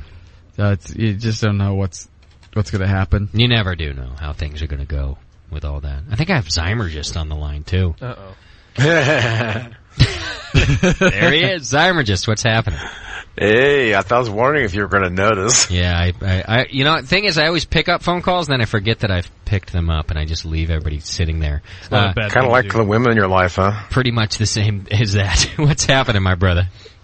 Oh, hey, I was just listening in, and, I understand your troubles with Skype and all that and telephones, and I think what it is that you've got some kind of an earwig problem going on with your laptop. Uh-huh. And it just seems to me like you need to reboot your laptop. Just redo your laptop completely. Just, trash Windows and completely redo everything. Oh, I see what you're saying. Okay, well, I definitely appreciate the advice, but I don't actually use the laptop on the air. The problem is, and in fact today Skype, there was nothing wrong with Skype. I actually think it was on Todd's end. I'm pretty sure Todd was taking bong loads or something at the moment that I was trying to get through. And who doesn't? Well, the issue is I don't want to bore everybody with this stuff. Really quick, I have like I have 3 or 4 different sound cards running off of the same computer, and computers don't like that. There are too many of the same thing, and they want to know, they want one thing to be allocated to one thing. And in the way that I broadcast and make everything work so that we can do it all live, I just can't do that. So essentially, sometimes my computer gets pissed off at me that I make it use more than one sound card. And that's it. But now, the last couple of weeks, I've had it all figured out. In fact, the only issue we've had is with Todd, and I didn't change a thing. All I did was hang up and call him back, and it worked again. Well, so I think I've got it squared away. Sounds like you might want to look into a multi-channel sound card.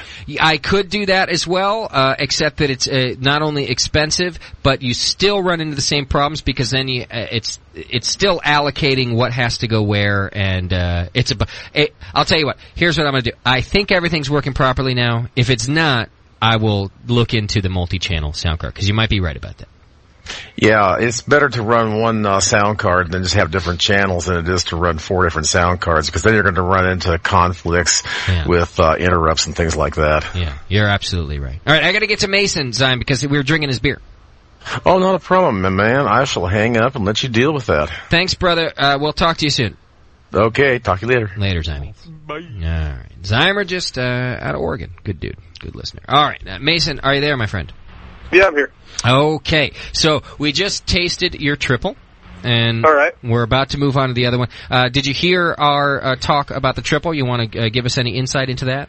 Well, the triple, it was only my 3rd batch ever, so it was fermented at room temperature, which was probably around 80 here in Pullman, and it was not a full boil. I just dumped the White Labs vial straight in, no starter, no oxygen. So I was just wondering if it was going to be something that I should let sit, that maybe it would get better with age, or if it was infected and just try and get rid of it now. Well, first I want to say, bold on you to go for a triple on your 3rd batch. I just saw the big number next to the alcohol, and I thought I'd go for that. And you went, fuck yeah, that sounds good. And not actually, I don't think anybody should be discouraged from trying anything they want on their 3rd batch. I think that's cool, but I am saying, bold on you. That's a big beer to do for number 3. Is it extract then? Yeah, extract. Okay, and there's nothing wrong with that either, actually. In fact, I wouldn't have guessed it was extract. I didn't get any weird sort of twangy things out of that.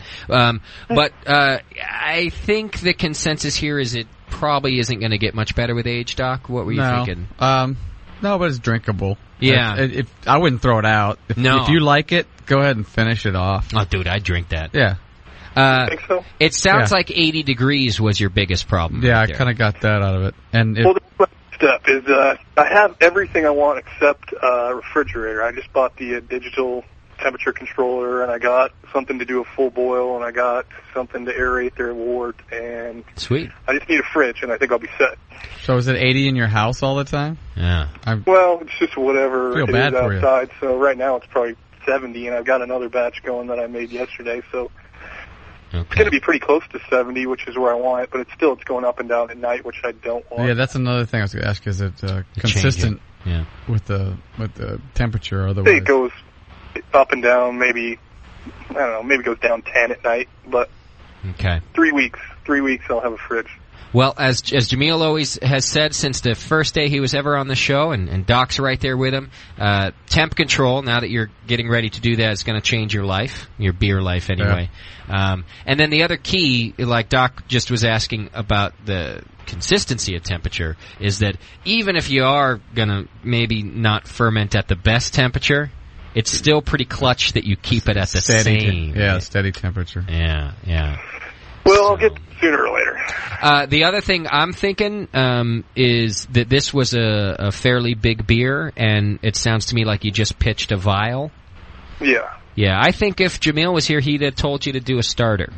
Because it's a high-gravity beer like that, or at least higher gravity. So at the time, I didn't have all the equipment, but now I got stir plate and a bunch of Erlenmeyers, so there'll be starters on the way.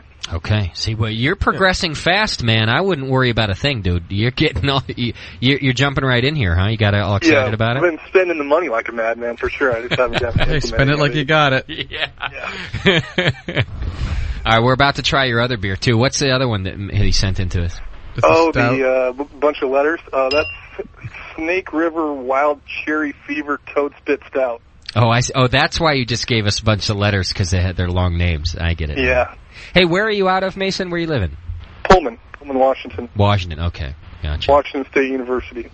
That's where you go right now? Yeah, go Cougs. What are you studying? Chemistry. Oh, no, he's one of these guys. You going to be a brewer, or are you going to be some other sort of brainiac? I don't know what I'm going to do. Let's go reinvent the Twinkie. Brewing sounds like a good option. I just don't know how much money's in it. None. A lot. Zero. You won't pay back your student loans. Let me tell you right now. Stick with your beakers, dude. Avoid the beer industry altogether, dude. Just keep brewing it at home. If you're looking for money, avoid the beer industry. Yeah, get out. It might just be a side hobby for sure, but it's taken up pretty much all my time. Yeah, join the club. That's Unless you're going to open your own brewery. That's how you get the cash, is if you're the dude. Yeah. And you own everything. You got to be the dude. Yeah. I'll just be the dude in my own house, so I can drink all my own beer. That's probably a good my idea. own little brewery. Very good idea. I'd go the doc route, as a matter of fact. If you're in chemistry already, go to med school, dude. Yeah. Forget about all this other stuff. Be a crime lab.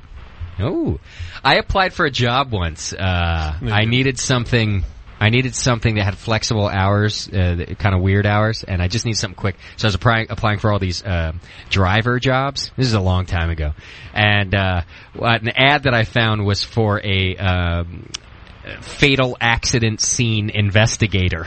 And essentially, at any given hour of the day or night, he needed somebody who could show up, drive him to the scene of the accident, so that he could sort of evaluate what had happened and take samples. He couldn't drive himself? And he couldn't drive himself. He wanted somebody to do it. I didn't get the gig. I think it was it was shortly after I had gotten a DUI. He was a little concerned about my reputation. Middle of the night state. Yeah, he didn't want to be a fatal accident himself. Yeah, exactly. Yeah, that'd be poetic justice, wouldn't it? All right, what do you guys think about this beer that we got here? Is it a sour beer? It is now. It's a stout, but now it's got a little sour. Are these all bottle conditioned?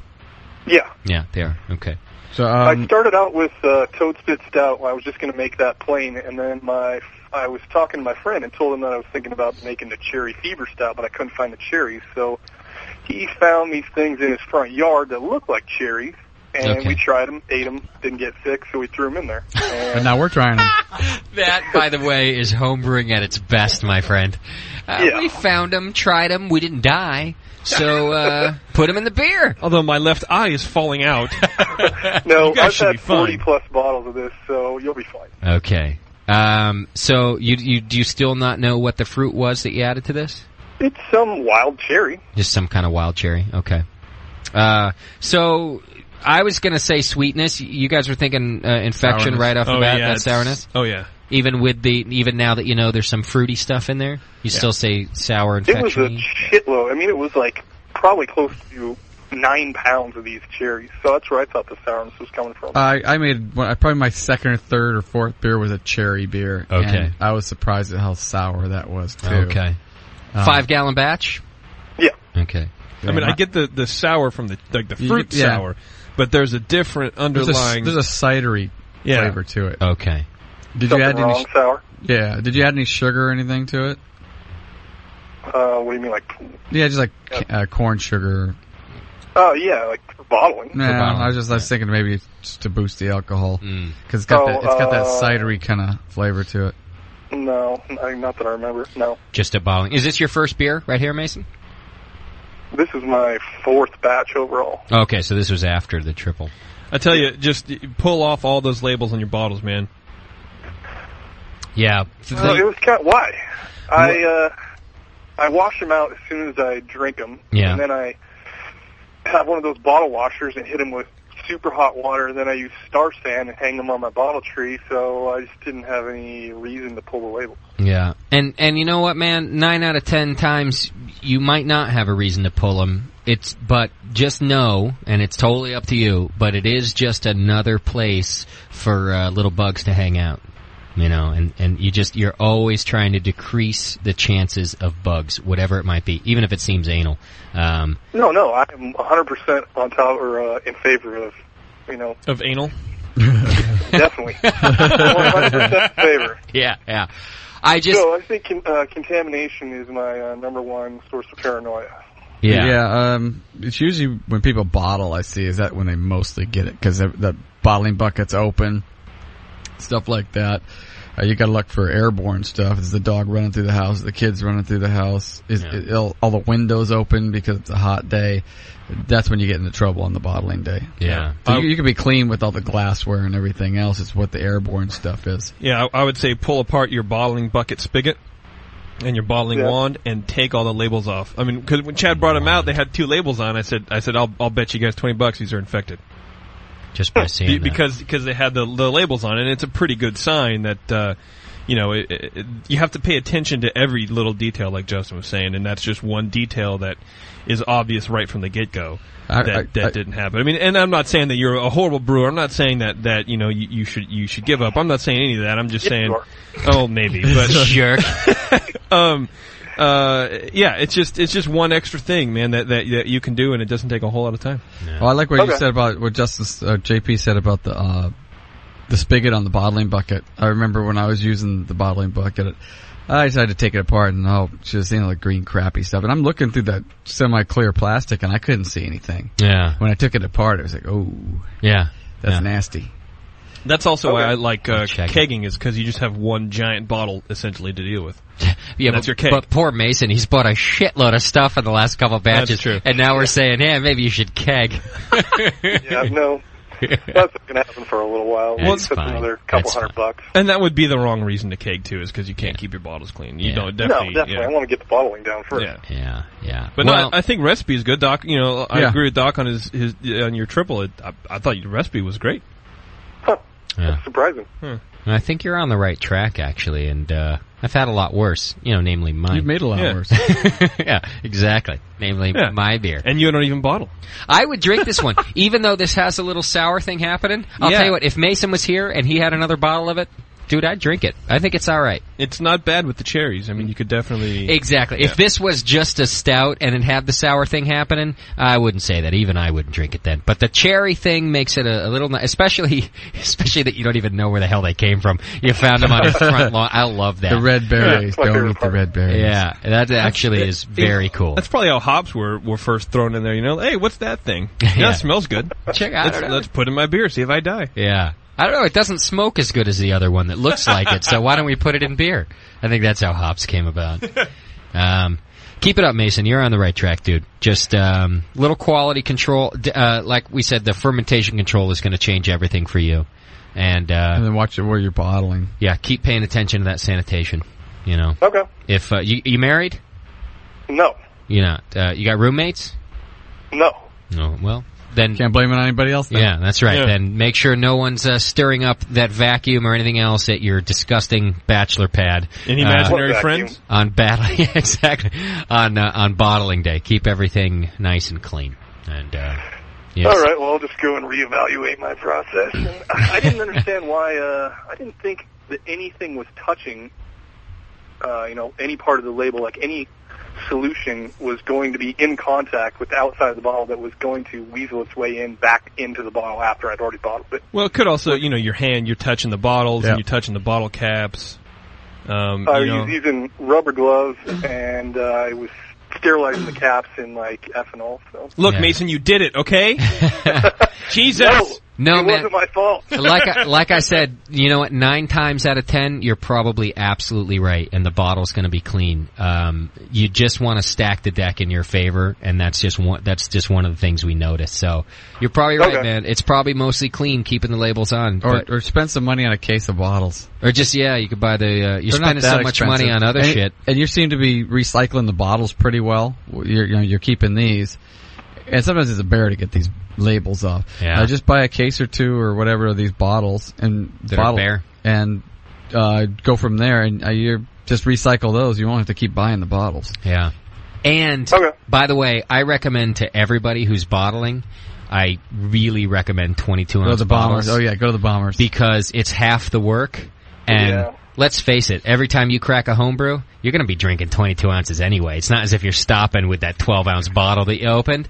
So you're going to save yourself the work. It's less bottles to sanitize, and I definitely recommend just buy a little stack of 22-ounce bombers. That was a big man. leap for me when I just hated bottling day after about the fourth batch. And then I went to 22-ounce bombers, and it was, woohoo, Half I like the work. this fun again. Yeah, exactly. And then you get sick of that, and then you'll upgrade to a keg. Yep. So it's a... Yeah, I'm trying to get the guy that has Almagang here in town to stock the 22s of that, so Yeah. I'm just going to start buying those. Yeah, just do it. Do it. Keep clean. You're on the right track, Mason. I appreciate you sending us beer, and I sure wouldn't mind you sending us some more in a few batches from now and see how it's going. All right, sounds good. Cool, brother. Take care, man. All right, take it easy. Later. All right. Now, let me tell you folks at home, that's a real good example of a guy who is doing the right thing, and that means he's not embarrassed to send his beer to somebody to see what it tastes like. And that's what you should be doing, too, because all those people that like you around you, they're not going to tell you what it tastes like. And most of them don't know what is good and bad in a beer anyway.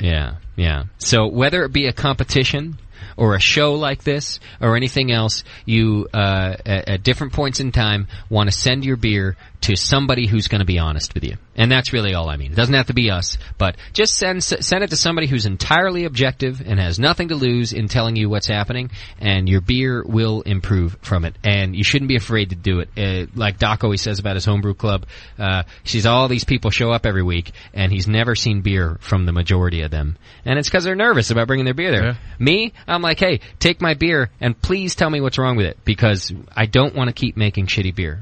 I have kept making shitty beer, but I don't want to keep making shitty beer. Yeah. So I'm always looking to find out what's wrong with it. So, Mason, good on you, my brother, and way to have some nutsack on you. And you know what? You're going to be making better beer before the guy who thinks he's making really good beer, but doesn't send it to some objective person to check it out. You know what I mean? It's the people who are actually looking for that kind of advice. So, good on you, brother. Thank you for that. That's it, kids. We're Good. done. Hey, Outie. see you in 2 weeks. Yeah, we are not back live for 2 weeks, but that doesn't mean you won't be getting new material. What do we got next week? Northern California Homebrewers Fest. NCHF.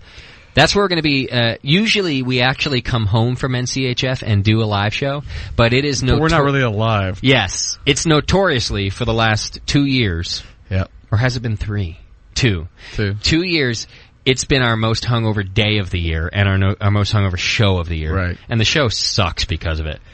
Arnie from Marin, last time he was on our show, he's been on our anniversary shows, so he's not angry with us or anything, but he was our first post-NCHF guest. That poor bastard.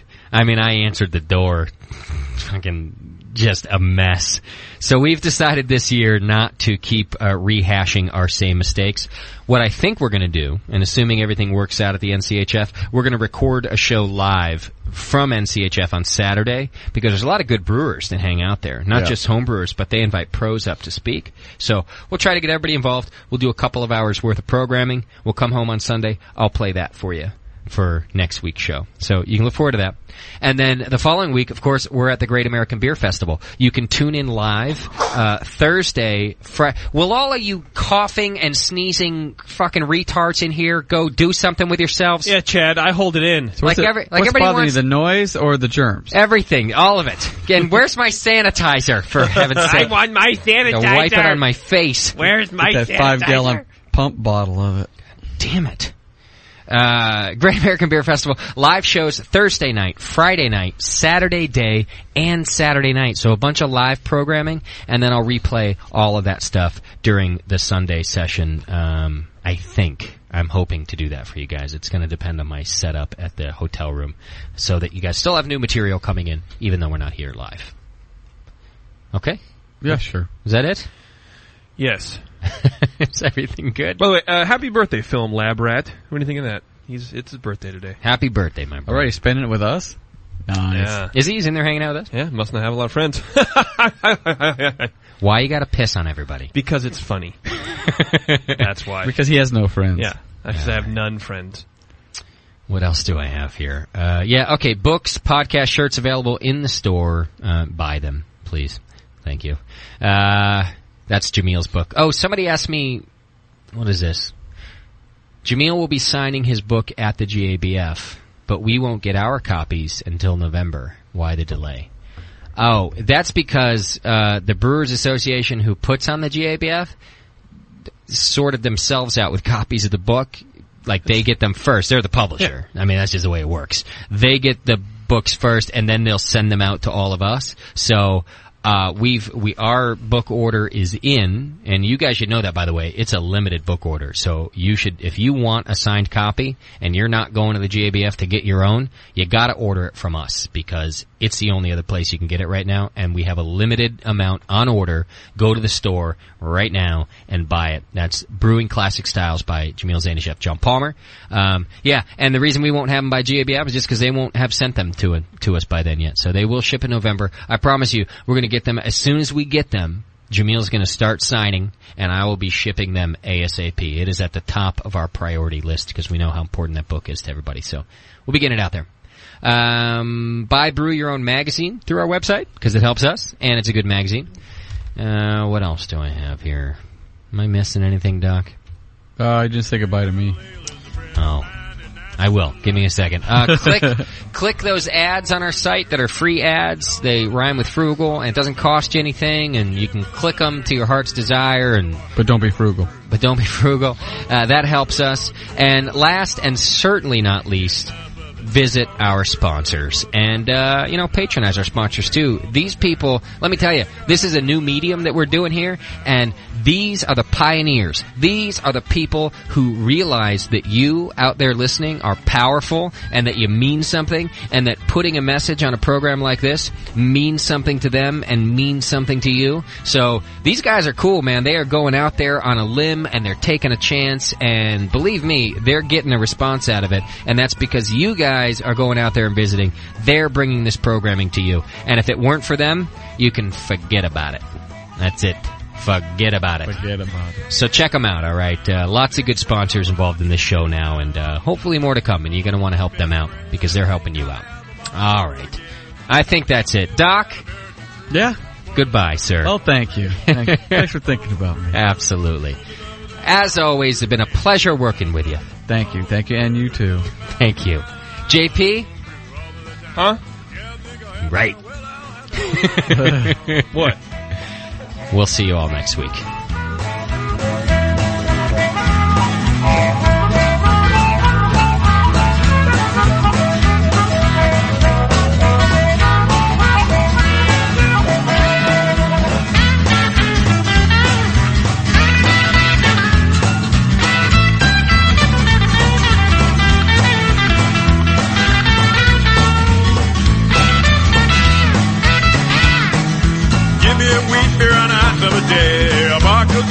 The skies are gray. I'll take a Belgian brew anytime, and the women sing the lambic fine. But don't you give me that American